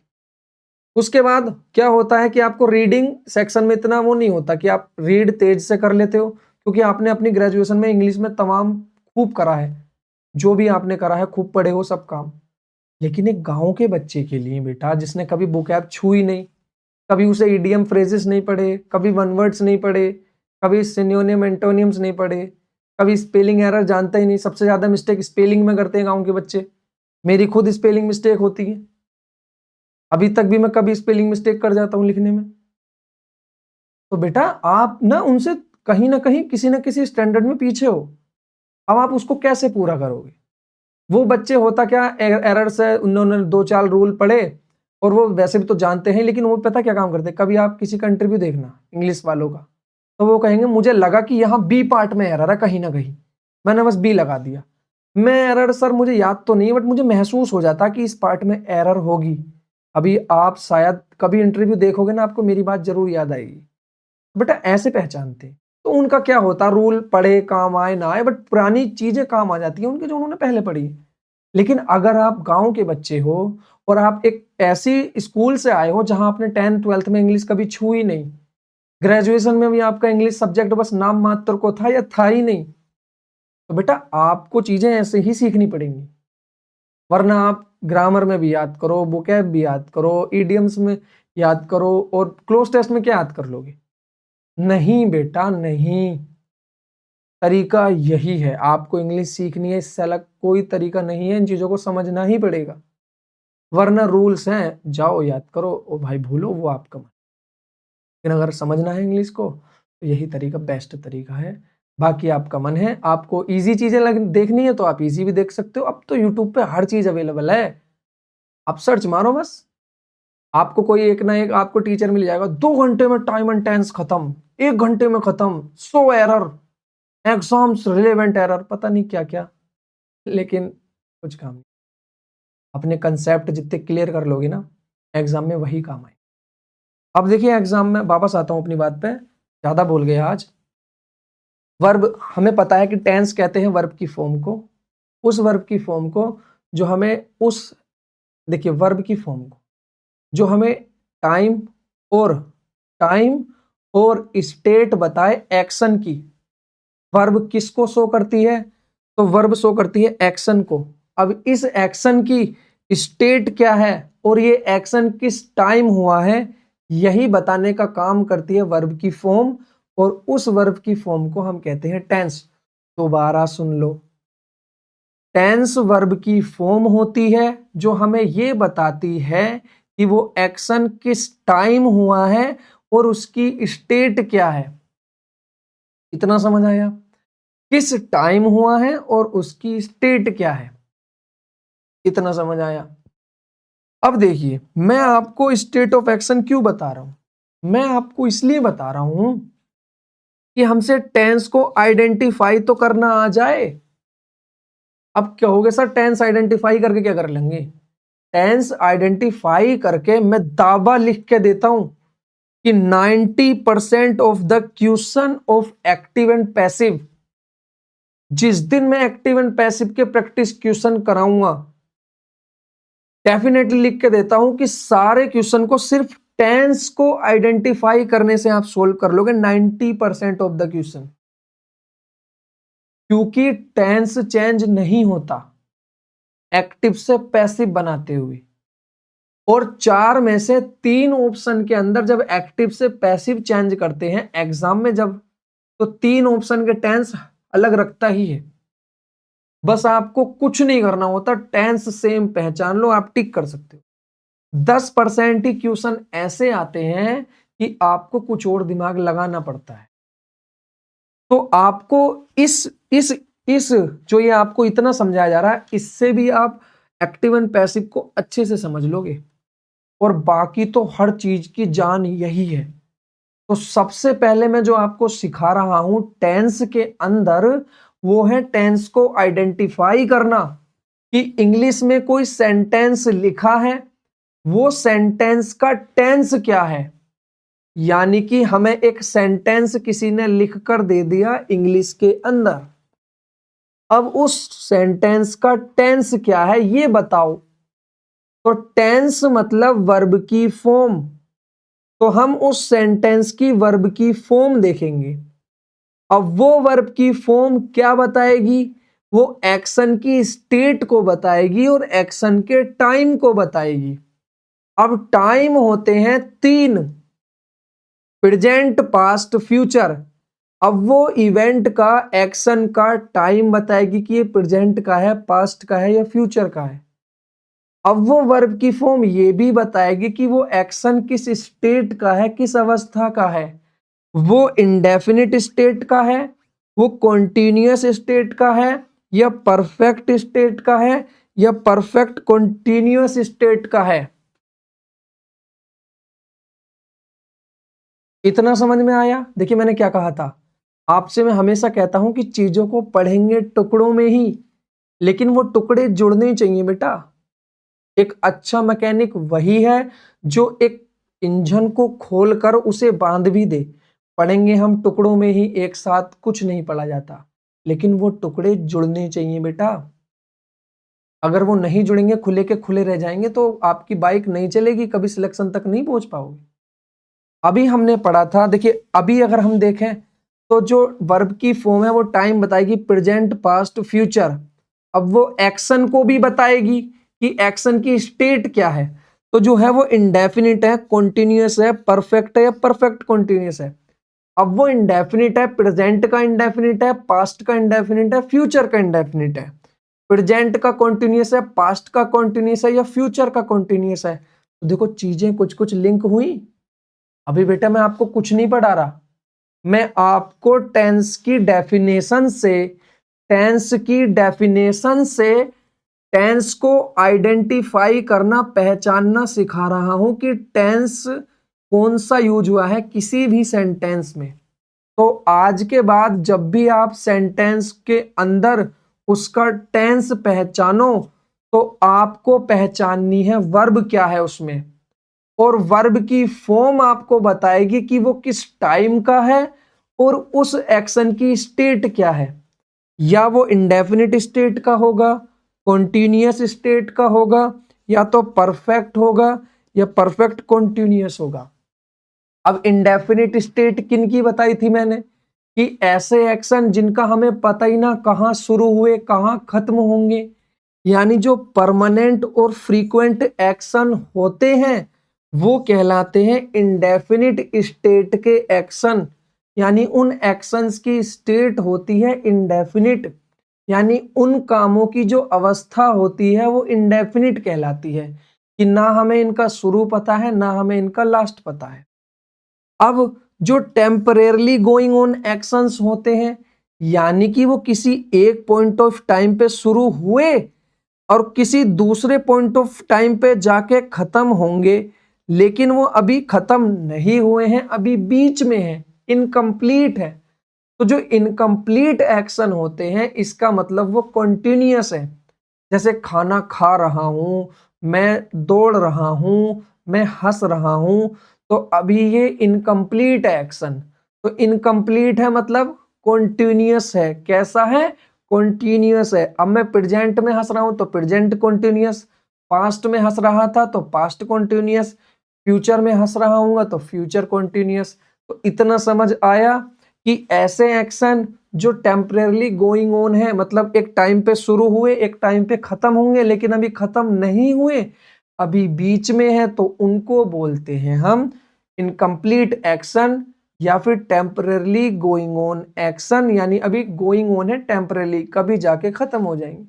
तो इनकम्प्लीट एक्शन को हम रखते हैं कॉन्टिन्यूअस टेंस के अंदर। अब मान लीजिए जो कंप्लीट एक्शन होते हैं, जो डन एक्शन होते हैं, वो होते हैं परफेक्ट स्टेट के एक्शन। कैसे एक्शन? परफेक्ट स्टेट के एक्शन। उम्मीद करता हूं यहां तक चीजें समझ आई होंगी। उसके बाद क्या? अब मान लिए कुछ एक्शन ऐसे भी होते हैं जो कंप्लीट भी होते हैं और इनकम्प्लीट भी होते हैं। जैसे मान लीजिए मैंने आपको काम दिया कि आप ना अपने घर पेंट कर दीजिए। अब आपने 9 बजे पेंट करना शुरू किया, ठीक? और मान लीजिए वो कहीं जाके आपने पेंट करना शुरू किया, ऐसा तो नहीं है कि वो चलता ही रहेगा पेंट, कहीं ना कहीं जाके खत्म भी होगा। अब कुछ चीजें ऐसी भी हो जाती हैं कि मैं बीच में ही आ गया, मान लो 12 बजे आ गया मैं, तो अब आप क्या कि आपका कुछ काम कंप्लीट हो चुका है, कुछ काम इनकम्प्लीट हो चुका है, लेकिन हमने उसके साथ ड्यूरेशन लगा दी। समझाता हूं कैसे। तो जो परफेक्ट कॉन्टिन्यूअस में वो एक्शन आते हैं जो कंप्लीट और इनकम्प्लीट दोनों हैं। परफेक्ट कॉन्टिन्यूअस ऐसे स्टेट ऑफ एक्शन को बताती है जो कंप्लीट और इनकम्प्लीट दोनों हैं। जैसे मैंने कहा इट इज रेनिंग।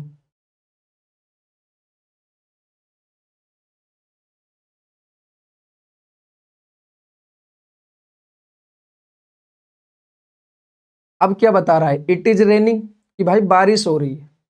अब अगर हम देखें तो ये कॉन्टिन्यूअस एक्शन है, इनकम्प्लीट एक्शन है।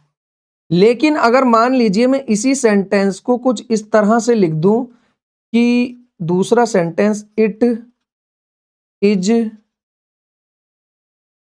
रेनिंग फॉर 2 आवर्स, सब 2 घंटे से बारिश हो रही है। तो अब अगर हम देखें तो ये एक्शन कंटिन्यू तो है, लेकिन पिछले 2 घंटे से और अब तक, अभी मैंने आपको बताया था पीछे कि टाइम ऑफ रिपोर्टिंग और टाइम ऑफ एक्शन यानी टाइम ऑफ इवेंट, यानी जो इवेंट के साथ लिखा है, इवेंट के साथ लिखा है कि 2 घंटे से हो रही है, तो इसका मतलब ये कहीं शुरू हुई है और ये 2 घंटे का कंप्लीशन कर चुकी है, कंप्लीट हो चुकी है 2 घंटा, लेकिन अभी कंप्लीट नहीं हुई, अभी आगे जारी है।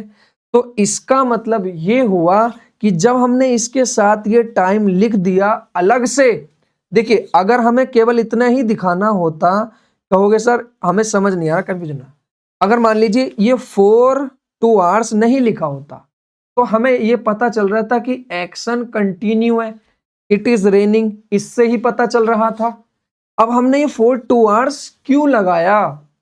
तो हमने यहां लगाया कि साहब 2 घंटे कंप्लीट हो गए, बारिश तो हो रही है, लेकिन कितने घंटे हो गई ये हमने उसके साथ और मेंशन कर दिया, यानी हमने ये सेंटेंस में इंफेसाइज कर दिया कि 2 घंटे का कंप्लीशन हो गया।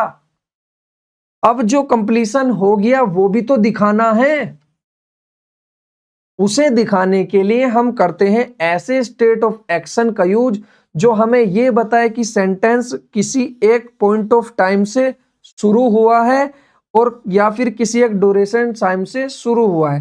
तो एक्शन गोइंग ऑन फ्रॉम सब पॉइंट ऑफ टाइम और ड्यूरेशन ऑफ टाइम। तो जो एक्शन किसी ड्यूरेशन तक के लिए कंप्लीट हो चुके हैं या कोई एक पॉइंट ऑफ टाइम से जहां से शुरू हुए हैं वो लिखकर अगर मेंशन कर दे तो वहां कंप्लीट और इनकम्प्लीट दोनों का एक साथ दिखाना पड़ जाता है कि कंप्लीट भी हो गया, इनकम्प्लीट भी हो गया। तो अब हमें कंप्लीट भी चाहिए, परफेक्ट भी चाहिए और इनकम्प्लीट भी चाहिए, कॉन्टिन्यूअस भी चाहिए। तो हमने इन दोनों को मिला लिया कि परफेक्ट भी और कॉन्टिन्यूअस भी। इतना समझ आया?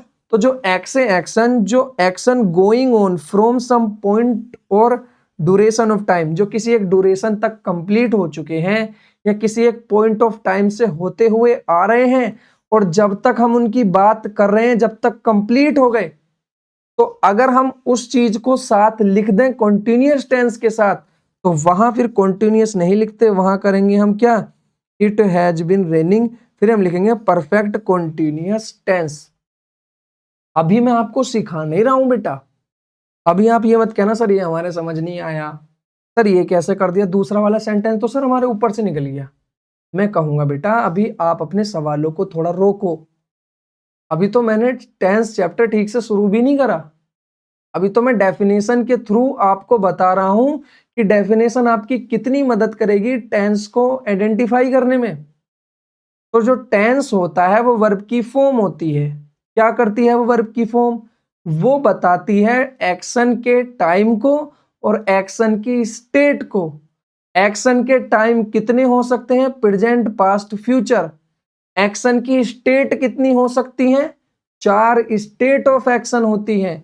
पहली इंडेफिनिट, इंडेफिनिट में आते हैं परमानेंट और फ्रीक्वेंट एक्शन। दूसरी कॉन्टिन्यूअस यानी टेम्परली गोइंग ऑन एक्शन यानी इनकम्प्लीट एक्शन। उसके बाद परफेक्ट यानी कंप्लीट और डन एक्शन। लेकिन कुछ एक्शन कंप्लीट और इनकम्प्लीट दोनों होते हैं, उनको हम बोल देते हैं परफेक्ट कंटिन्यू एक्शंस यानी perfect continue state of action. उम्मीद करता हूं यहां तक की सारी चीजें क्लियर होंगी। अब अगर मैं गौर से देखूं तो जो मैंने अभी बताया था कि वो पार्शियली कंप्लीट है और आधे इनकम्प्लीट है। जैसे मैंने लिखा इट हैज बीन रेनिंग, ठीक है। और मान लीजिए सिंस 2 AM यानी रात के 2 बजे से हो रही है। तो जिस समय हम इसकी बात कर रहे होंगे तो जाहिर सी बात है, अगर हम टाइम लिख दिया या 2 बजे से बारिश हो रही है तो इसका मतलब यह है कि हम इसके बाद ही इसको बता रहे हैं। तो मान लीजिए हम इसको 4 बजे बता रहे हैं, या मान लीजिए सुबह हम इसको 10 बजे बता रहे हैं, तो हमें पता है कि कुछ एक्शन कंप्लीट हो गया यानी पार्शियली कंप्लीट है और थोड़ा इनकम्प्लीट है यानी कंप्लीट और इनकम्प्लीट दोनों है। तो उस एक्शंस को हम क्या बोलेंगे? उन एक्शंस को हम बोलते हैं कंप्लीट और इनकम्प्लीट दोनों होते हैं। वो पार्शियली कंप्लीट होता आधा और आधा भी रह गया होता है, और हम उसकी ड्यूरेशन को अगर लिख दें साथ कि कितना कंप्लीट हो गया, तो हमने एम्फेसाइज करके बता दिया कि कितना कंप्लीट हो गया, तो उसको हम बोलते हैं परफेक्ट कॉन्टिन्यूअस टेंस। उम्मीद करता हूं इतना समझ आया होगा। यहां तक जो मेरा पर्पस था ना बेटा, वो आपको ये समझाना था कि एक्चुअल में वर्ब जो होती है उसकी फॉर्म के थ्रू हमें टाइम को पता चलता है, और उसकी फॉर्म के थ्रू हमें स्टेट ऑफ एक्शन का पता चलता है, स्टेट ऑफ इवेंट का पता चलता है कि उस एक्शन की स्टेट क्या है, उस इवेंट की स्टेट क्या है। स्टेट होती है 4 और टाइम पॉइंट होते हैं 3, present, past, future, indefinite, continuous, perfect, perfect continuous. कितने स्टेट ऑफ एक्शन होती हैं? Indefinite, continuous, perfect, perfect continuous, indefinite, continuous, perfect, perfect continuous, indefinite, continuous, perfect, perfect continuous. 4 state of action, 3 point of time. 4 state of actions, 3 point of time.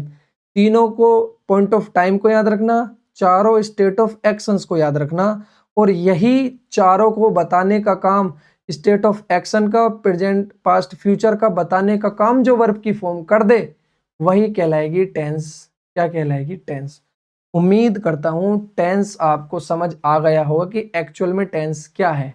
तो tense verb की form है जो present, past, future, point of time बताती है, और state of action की action indefinite है, perfect है, कॉन्टिन्यूअस है, या परफेक्ट कॉन्टिन्यूअस है। ये बताने का काम जो करे वही कहलाएगी हमारी वर्ब की फॉर्म टेंस। अब सबसे पहली चीज जो हम अपने एग्जाम के लिए सीखेंगे वो है टेंस को आइडेंटिफाई करना। अब टेंस कैसे आइडेंटिफाई करना है वो मैं आपको बताऊंगा आगे। अब जो टेंस आइडेंटिफाई करते हैं वो हमें, उसके लिए हमें पता है कि जो वर्ब होती है बेटा, क्या होती है आपकी वर्ब? वो वर्ब आपकी 2 तरह की होती है। पहली होती है हेल्पिंग वर्ब और दूसरी होती है मेन वर्ब। पहली होती है हेल्पिंग वर्ब, दूसरी होती है मेन वर्ब। पहली होती है हेल्पिंग वर्ब, दूसरी होती है मेन वर्ब। अब ये हेल्पिंग वर्ब क्या होती है? तो these are used to express tenses, कि जो हम टेंस को अगर दिखाने का काम करें, टेंस को बताने का काम करें, तो हम हेल्पिंग वर्ब की मदद लेते हैं। किसकी मदद लेते हैं? हेल्पिंग वर्ब की। इसका मतलब ये हुआ बेटा कि टेंस को पहचानना है तो हमें हेल्पिंग वर्ब को पहचानना है बस। अगर हमने टेंस के सेंटेंस के अंदर हमने हेल्पिंग वर्ब को पहचान लिया तो समझ लो हम टेंस को पहचान लेंगे। इतना समझ आया? अब जो हेल्पिंग वर्ब से होती है वो क्या होती है?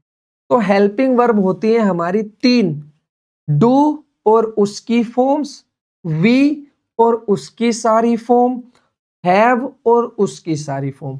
देखिए डू की कितनी फॉर्म होती है? तो डू की तीन फॉर्म होती है। पहली डू खुद, दूसरी डज और तीसरी क्या? तीसरी कहलाती है डिड। इतना समझ आया? दूसरी बी क्या होती है? तो बी होती है is, am, are, was, were, being, been और बी खुद। तीसरा हैव की क्या होती है? तो होती है हैज, हैव और हैड। इसका मतलब ये होगा अगर हमने इनको पहचान लिया तो हमारे लिए टेंस पहचानना आसान हो जाएगा। मैं कहूंगा बिल्कुल। तो सर हम इनको याद कर लेंगे। मैं कहूंगा हाँ बिल्कुल, आप इनको याद कीजिए, आपको सारे सिलेबस में मदद करेंगी। अब सर हम पहचानेंगे कैसे कि जो ये डू है और इसकी फॉर्म है इतनी सारी, ये कौन से टेंस को बताएगी? जो ये बी है और इसकी इतनी सारी फॉर्म्स हैं, is, am, are, was, were, been, being, be, ये किसे बताएंगी? और जो ये हैव है बेटा, ये हैव किसे बताएंगे? सर हमें तो ये बताओ, हमें इतना तो बता दिया कि these are used to express tense, कि जब भी हमें टेंस को दिखाना हो, टेंस को एक्सप्रेस करना हो, तो टेंस को दिखाने का पहचानने में हमारी मदद करती है बी, डू और हैव की फॉर्म। तो हमेशा ध्यान रखना कि जो डू और उसकी फॉर्म यूज होती हैं वो इंडेफिनिट स्टेट ऑफ एक्शन को बताती हैं। किसको बताती हैं? इंडेफिनिट। यानी कि अगर डू, डज, डिड मिल जाए तो वो कौन सी स्टेट का एक्शन है? इंडेफिनिट स्टेट का एक्शन है। अगर डू और डज हो तो प्रेजेंट का इंडेफिनिट, अगर डिड हो तो डिड सेकंड फॉर्म है पास्ट का इंडेफिनिट। अभी समझ में नहीं आया होगा, आगे बताऊंगा, पक्का समझ आएगा।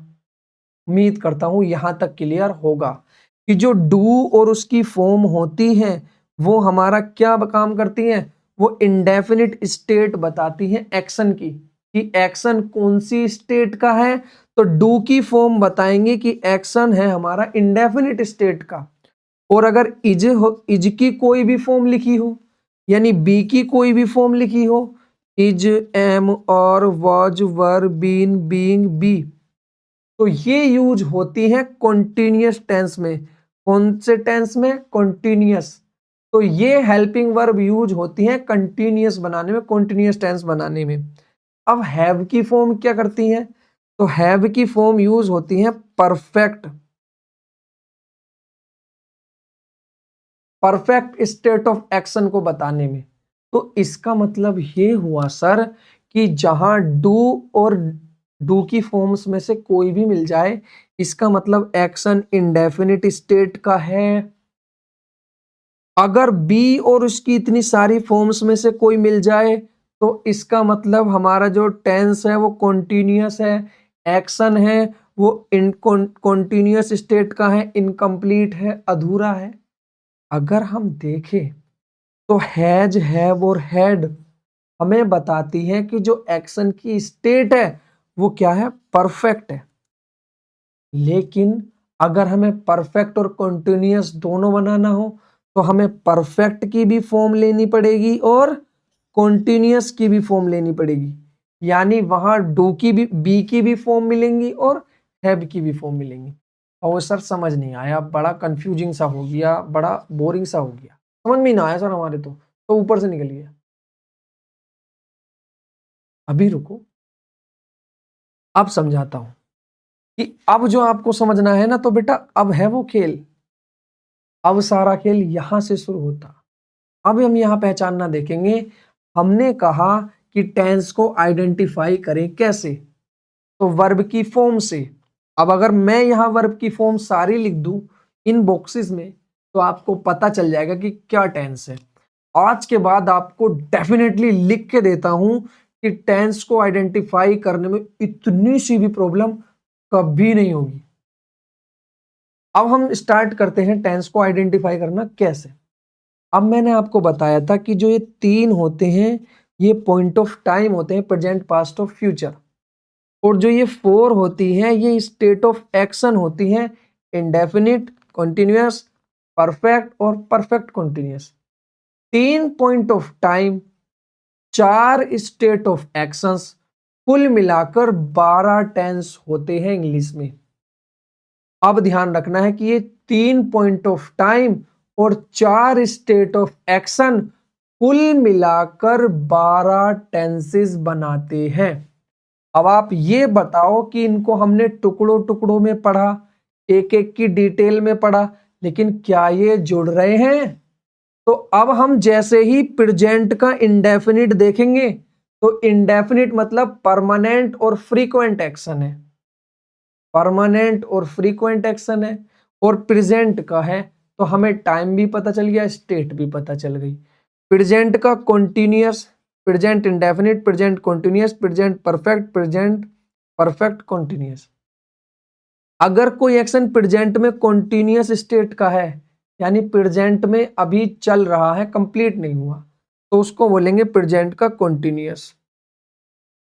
अगर कोई एक्शन प्रेजेंट में कंप्लीट हो गया, जैसे I have done my work, मैंने वर्क को डन कर लिया, कंप्लीट कर लिया, तो उसको बोलेंगे प्रेजेंट का परफेक्ट। अब ये तो आपको पता चल गया, लेकिन हम इन्हें आइडेंटिफाई कैसे करेंगे? अभी मैंने क्या बताया था कि जो ये डू है उसकी सारी फॉर्म इंडेफिनिट में यूज होती है।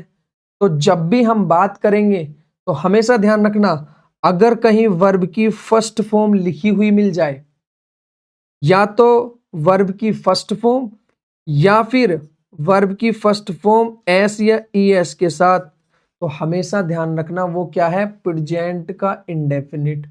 इतना समझ आया?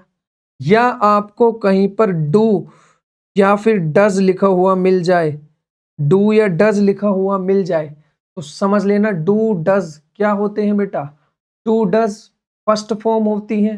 अब फर्स्ट फॉर्म जो है अभी मैंने क्या बताया था, किसे रिप्रेजेंट करती हैं, प्रेजेंट को और इंडेफिनिट को।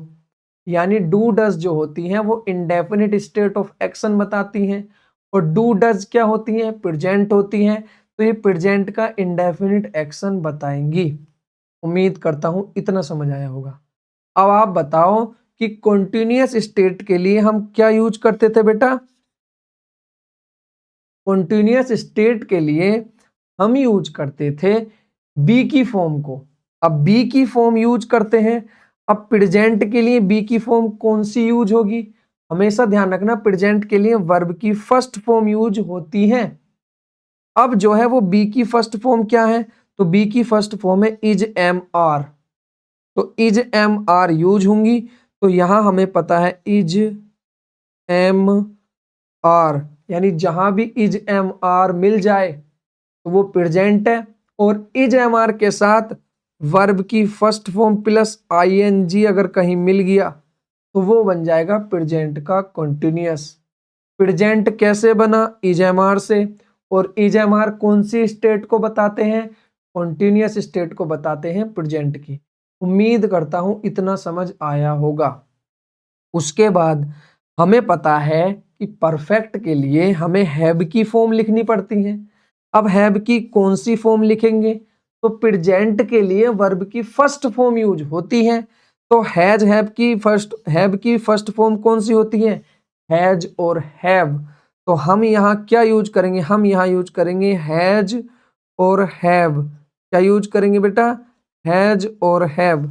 और हमेशा ध्यान रखना जैसे बी की फॉर्म के साथ यानी इज एम आर के साथ कंटिन्यूअस बनाने के लिए वर्ब की आईएनजी फॉर्म लिखते हैं, ऐसे ही परफेक्ट बनाने के लिए, कंप्लीट और डन बनाने के लिए हैज हैव के साथ हम वर्ब की थर्ड फॉर्म लिखेंगे। इतना समझ आया? उम्मीद करता हूं यहां तक चीजें क्लियर होंगी। उसके बाद क्या, अब हमें परफेक्ट भी चाहिए, कॉन्टिन्यूअस भी चाहिए, लेकिन कहां का, तो जवाब आया प्रेजेंट का। तो परफेक्ट के लिए हमें हैज या हैव में से चाहिए, क्योंकि प्रेजेंट के लिए हैज और हैव ही तो यूज होती है, और कॉन्टिन्यूअस के लिए हमें बी की फॉर्म चाहिए। देखो कॉन्टिन्यूअस के लिए हमें किसकी फॉर्म चाहिए? बी की। बी की कौन सी फॉर्म? बी की कौन सी फॉर्म? तो बी की फॉर्म चाहिए हमें फर्स्ट फॉर्म, सॉरी बी की कौन सी फॉर्म चाहिए? तो बी की चाहिए हमें। अब हमें पता है हैज हैव के बाद वर्ब की कौन सी फॉर्म लिखी जाती है? Third form. अब जो होती है इज एम आर की जो थर्ड फॉर्म होती है वो होती है बीन। क्या होती है बेटा? बीन। अब हम यहां देखेंगे तो यहां लिखेंगे हम बीन, और बी की फॉर्म जो कंटिन्यूअस बनाती है उसके बाद लिखते हैं हम बी वन वर्ब की आईएनजी फॉर्म। अब नहीं समझ में आई होंगी चीजें, अभी भी समझ में नहीं आ रही होंगी, लग रहा होगा कि सर क्या चल रहा है, बड़ा कठिन सा हो रहा है। तो बस जिसने आज की कठिनाई झेल ली और जिसने आज समझ लिया वो थ्रू आउट द चैप्टर, यानी सारे चैप्टर में ना हर चीज उसको चुटकियों में समझ में आएंगी। अगर लेक्चर समझ नहीं आए, आप इसको एक बार देखो, दो बार देखो, तीन बार देखो, कोशिश जरूर करना बेटा समझने की। नहीं सीखना इंग्लिश, मैं आपसे नहीं कह रहा, आप ना एक्सेल खराब कर लो तब आओगे यहाँ, आओगे यहाँ डेफिनेटली लिख के देता हूँ, आना यही है। वो अलग बात है आप इतने दिन ना पढ़ो तो एक छोटी सी बात है, आपकी पहले ही नौकरी लग जाए उस कह नहीं सकते, पर डेफिनेटली चीजें यही है बेटा, यही काम आएंगी। वहां हिंदी काम नहीं आएगी, रहा है, रही है, रहे हैं, क्या करोगे बेटा याद करके? हिंदी में थोड़ी ना आएगा एग्जाम में, आपको तो इंग्लिश में सॉल्व करना, तो इंग्लिश में याद करो ना। तो हमें पता है कि जो W1 W यानी सॉरी B1 B2 जो होती है, जो बी की फर्स्ट फॉर्म होती है, वर्ब की फर्स्ट फॉर्म होती है वो प्रेजेंट में यूज होती है, वर्ब की सेकंड फॉर्म होती है तो जो वो पास्ट के लिए यूज होती है। तो अब हम पास्ट के लिए लिखेंगे, और इंडेफिनिट की कौन होती है? Helping verb. तो इंडेफिनिट के लिए मैंने आपको बताया था डू और उसकी फॉर्म। तो ये तो प्रेजेंट के लिए हो गई। अब ये किस लिए हो गई बेटा? एक ही बची, और ये वर्ब की इसकी सेकंड फॉर्म होती है डू की, तो यही ये यूज होगी, सॉरी डिड, सॉरी यहाँ डिड है बेटा, तो ये डिड यहाँ यूज होगी, तो यहाँ मैंने लिख दिया डिड, और उसके बाद मैंने लिख दिया B1 वर्ब की आईएनजी फॉर्म। यानी डू डज के बाद हमेशा वर्ब की आईएनजी फॉर्म ही फर्स्ट फॉर्म ही आती है, ठीक। या फिर कहीं पर लिखा हो वर्ब की सेकंड फॉर्म। आपको इतना समझना है कि उन सब से हम कैसे आइडेंटिफाई करेंगे। अब देखिए मैं आपको चार्ट दे रहा हूं कुछ इस तरीके का, आपको इस चार्ट को समझना है। इससे के अलावा आपको कभी भी टेंस को आइडेंटिफाई करने में प्रॉब्लम नहीं होगी, मैं लिख के देता हूं। कैसे समझना है कि अगर कहीं वर्ब की फर्स्ट फॉर्म दिख जाए या डू डज के साथ वर्ब की फर्स्ट फॉर्म दिख जाए, तो डू मतलब इंडेफिनिट टेंस, डू और उसकी फॉर्म इंडेफिनिट। अगर डू डज मिले तो प्रेजेंट का इंडेफिनिट। अगर डिड मिल जाए, देखो डिड के साथ वर्ब की फर्स्ट फॉर्म मिल जाए तो पास्ट का इंडेफिनिट। और फ्यूचर की क्या पहचान है? तो फ्यूचर में विल शैल मॉडल यूज होते हैं। अगर विल शैल के साथ वर्ब की फर्स्ट फॉर्म लगी हुई दिखे तो वो कहलाता है हमारा फ्यूचर का इंडेफिनिट। कंटिन्यूअस टेंस की पहचान क्या है? कि हमेशा वर्ब की फर्स्ट फॉर्म के साथ आईएनजी लिखी होगी, वर्ब की फर्स्ट फॉर्म के साथ आईएनजी। अब जैसे ही वर्ब की आईएनजी फॉर्म दिखे तो समझ जाना कॉन्टिन्यूअस है। लेकिन अब हमें यह समझना पड़ेगा कि वो प्रेजेंट का है, पास्ट का है या फ्यूचर का है। कॉन्टिन्यूअस तो समझ में आ जाएगा कि आईएनजी मतलब कॉन्टिन्यूअस, लेकिन वो प्रेजेंट का है, पास्ट का है, फ्यूचर का है। तो अगर इज एम आर के साथ लिखा तो प्रेजेंट का कॉन्टिन्यूअस, वाज और वर के साथ लिखा तो पास्ट का कॉन्टिन्यूअस, और विल सेल वी के बाद लिखा हो तो वो कहलाएगा फ्यूचर का कॉन्टिन्यूअस। इतनी बात समझ में आई। उसके बाद अगर हम परफेक्ट स्टेट ऑफ एक्शन की बात करें तो वो हैज और हैव से समझे जाते हैं। अगर वर्ब की थर्ड फॉर्म आपको दिख जाए, वर्ब की थर्ड फॉर्म आपको दिख जाए और उससे पहले हैज हैव की कोई फॉर्म हो, यानी हैज हैव के बाद थर्ड फॉर्म दिख जाए तो वो 100% परफेक्ट एक्शन है, परफेक्ट स्टेट का एक्शन है। अगर हैज हैव के साथ वर्ब की थर्ड फॉर्म दिखे तो हैज और हैव प्रेजेंट के लिए यूज होते हैं तो वो प्रेजेंट का परफेक्ट होगा। अगर हैड का आ जाए तो वो क्या होते हैं? वर्ब की सेकंड फॉर्म होती है, तो वो सेकंड फॉर्म मतलब पास्ट के लिए आएगा। अभी मैंने आपको बताया नहीं कि वर्ब की सेकंड फॉर्म पास्ट के लिए आती है, तो अगर हैज हैव हैड में से हैड दिख जाए और उसके साथ थर्ड फॉर्म दिख जाए तो वो कहलाएगा हमारा पास्ट का परफेक्ट। इतना समझ आया। उसके बाद अगर विल सेल के बाद वर्ब की थर्ड फॉर्म दिखे, विल सेल हैव वर्ब की थर्ड फॉर्म, तो वो कहलाता है फ्यूचर परफेक्ट। अब देखिए जहां भी आपको विन के साथ वर्ब की आईएनजी, विन के साथ वर्ब की आईएनजी फॉर्म दिख जाए तो वो 100% परफेक्ट कंटिन्यूअस होगा। अगर हैज हैव के साथ दिखे तो प्रेजेंट का परफेक्ट कंटिन्यूअस, हैड के साथ दिखे तो पास्ट का परफेक्ट कंटिन्यूअस, अगर विल सेल के साथ दिखे तो फ्यूचर का परफेक्ट कंटिन्यूअस। तो अब देखो मैं आपको पहचानना सिखाता हूं कि आपको कहीं भी वर्ब की सेकंड फॉर्म दिखे तो समझ जाना कि वो पास्ट की बात कर रहे हैं, पास्ट इंडेफिनिट की बात कर रहे हैं, कि वो पास्ट इंडेफिनिट ही होगा। अगर हम बात करें कहीं भी आपको दिख जाए डू या डज लिखा हुआ तो डू या डज का मतलब भी क्या होता है, इंडेफिनिट होता है, लेकिन वो कहाँ का, प्रेजेंट का इंडेफिनिट होता है। तो ये प्रेजेंट के इंडेफिनिट को बताएगा। और आईएनजी बताती है कॉन्टिन्यूअस को। अगर इज एम आर के साथ लिखी है तो प्रेजेंट का कॉन्टिन्यूअस, वाज वर्ग के साथ आईएनजी भी लिखी है तो पास्ट का कॉन्टिन्यूअस, अगर विल सेल के साथ लिखी है आईएनजी फॉर्म तो वो फ्यूचर का कॉन्टिन्यूअस। परफेक्ट अगर हैज हैव के बाद वर्ब की थर्ड फॉर्म लिखी है तो वो क्या होगा, प्रेजेंट का कॉन्टिन्यूअस। हैड के बाद वर्ब की थर्ड फॉर्म लिखी है तो वो पास्ट का कॉन्टिन्यूअस। अगर विल सेल के बाद हैव प्लस वर्ब की थर्ड फॉर्म लिखी है तो वो होगा फ्यूचर का कॉन्टिन्यूअस। तो देखिए फ्यूचर पहचानना तो आसान है, आप विल सेल देख के पहचान लोगे। अगर आईएनजी दिख जाए विल सेल के बाद तो फ्यूचर का कॉन्टिन्यूअस, अगर वर्ब की थर्ड फॉर्म दिख जाए तो फ्यूचर का परफेक्ट, अगर वर्ब की फर्स्ट फॉर्म दिख जाए तो फ्यूचर का इंडेफिनिट, अगर दिख जाए बीन और वर्ब की आईएनजी फॉर्म, बिन वर्ब की आईएनजी फॉर्म, तो फ्यूचर का परफेक्ट कंटिन्यूअस। ये आसान है पहचानना। उसके बाद प्रेजेंट भी पहचानना आसान है कि अगर वर्ब की फर्स्ट फॉर्म दिख जाए या डू डज तो प्रेजेंट का इंडेफिनिट, इज एम आर के साथ वर्ब की आईएनजी फॉर्म तो प्रेजेंट का कंटिन्यूअस, अगर हैज हैव के साथ वर्ब की थर्ड फॉर्म तो प्रेजेंट का परफेक्ट, और अगर हैज हैव के साथ बीन लिखा हो और फिर आईएनजी भी लिखी हो यानी परफेक्ट भी है और कंटिन्यूअस भी है तो वहां कहलाएगा प्रेजेंट परफेक्ट कंटिन्यूअस। ठीक। अब जो कंफ्यूजन होता है वो यहां होता है पास्ट इंडेफिनिट में। तो हमेशा ध्यान रखना अगर डिड और उसके बाद लिखा हो वर्ब की फर्स्ट फॉर्म डिड ही दिख जाए तो डिड से ही समझ जाना कि सेकंड फॉर्म है, तो पास्ट की बात चल रही है, पास्ट इंडेफिनिट की बात चल रही है।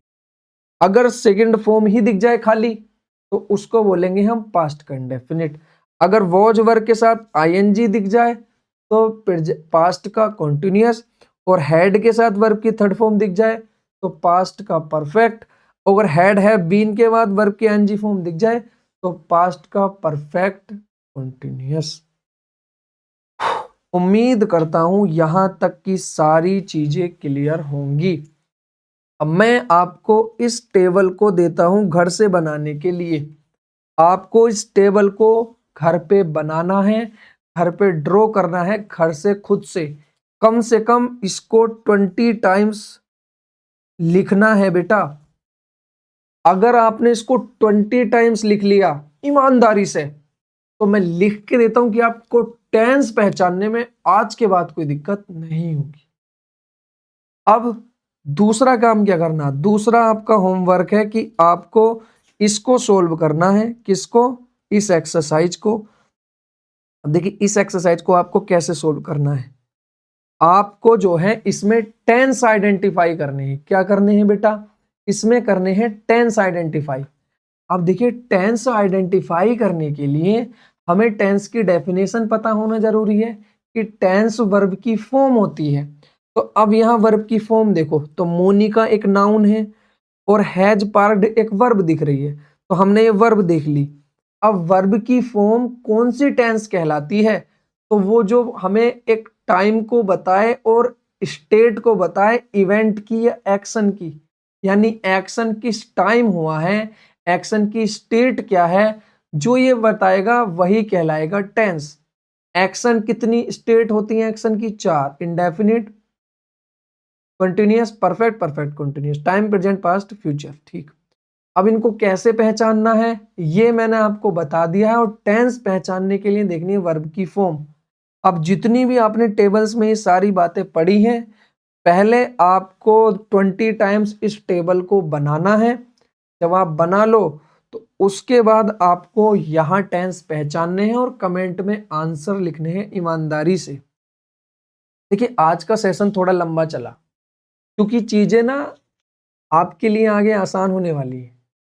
This is the one of the difficult, आप मुझे नहीं लगता डिफिकल्ट होगा, बट जो बच्चे अभी तैयारी शुरू कर रहे हैं, या जिन्होंने ऐसे कभी इंग्लिश को नहीं देखा, या जिन्होंने से सारी चीजें थोड़ी कम आती हैं, या जिन्होंने पिछली चीजें रिवाइज नहीं करी होंगी, उनको ये डिफिकल्ट लग सकता है। और देखिए अगर आप रिजल्ट चाहते हैं, सीखना चाहते हैं, देखिए होता क्या है ना, मैं चाहूं तो मैं आसान तरीका भी यूट्यूब पे लेके आ सकता था। देखिए हम बातें कर लेते हैं, सारी चीजें खत्म हो गई, बाकी जो जाना चाहें वो जा सकते हैं, पर जिन्हें मुझे सुनना है वो सुन ले। अगर मैं चाहूं तो मैं यूट्यूब पे सरल चीजें लेके आऊं, आसान। मैं 4 रूल लेके आऊं टेंस के, और मैंने रूल लिखवाए, और मैंने आपको टेंस में ये एरर देखिए 2016 में आया था, 17 में आया था, आपको भी लगेगा ठीक है, बट ना मैं आपकी थिंकिंग कैपेबिलिटी को डाउन कर दूंगा। फिर ना आप अपना दिमाग नहीं लगाओगे, फिर आप कुछ पहचानना नहीं सीखोगे। आपने क्या सीखा? आपने टेंस पहचानना सीख लिया रूल से? नहीं। आपको कल भी टेंस पहचानना नहीं आता था, आज भी नहीं आएगा, नौकरी लग जाएगी तब भी नहीं आएगा। आप जब नौकरी करोगे बेटा, कहीं नौकरी करोगे, सीजीएल, सीडीएस या कहीं भी आपके एग्जाम में इंग्लिश आती है ना, तो डेफिनेटली लिख के देता हूं कि आपका एग्जाम कंप्लीट क्लियर होने के बाद आपका हर एक काम इंग्लिश में होगा। आपकी ऑफिशियल लैंग्वेज इंग्लिश होगी, ऑफिस में हर डॉक्यूमेंट इंग्लिश में छपेगा। आपको पता ही नहीं होगा बेटा, आपसे एक एप्लीकेशन नहीं लिखी जाएगी, और जब नहीं लिखी जाएगी तो कितनी बेइज्जती होगी। बेटा सीख लो, सीखना जरूरी है, रास्ता यही जाएगा। मैं डेफिनेटली इतने कॉन्फिडेंस से इसीलिए कहता हूं कि बेटा यही एक ऑप्शन है। बिना मेहनत का, तो मेहनत का तो कोई तोड़ ही नहीं है, बिना मेहनत करे नहीं सीखोगे। और इंग्लिश 7वां अजूबा इसीलिए बनी रहती है लोगों के लिए कि बस वो रूल्स के थ्रू समझना सीखना चाहते हैं, अपना दिमाग नहीं लगाना चाहते। बट मैं चाहता हूँ कि आप अपना दिमाग यूज करो बेटा।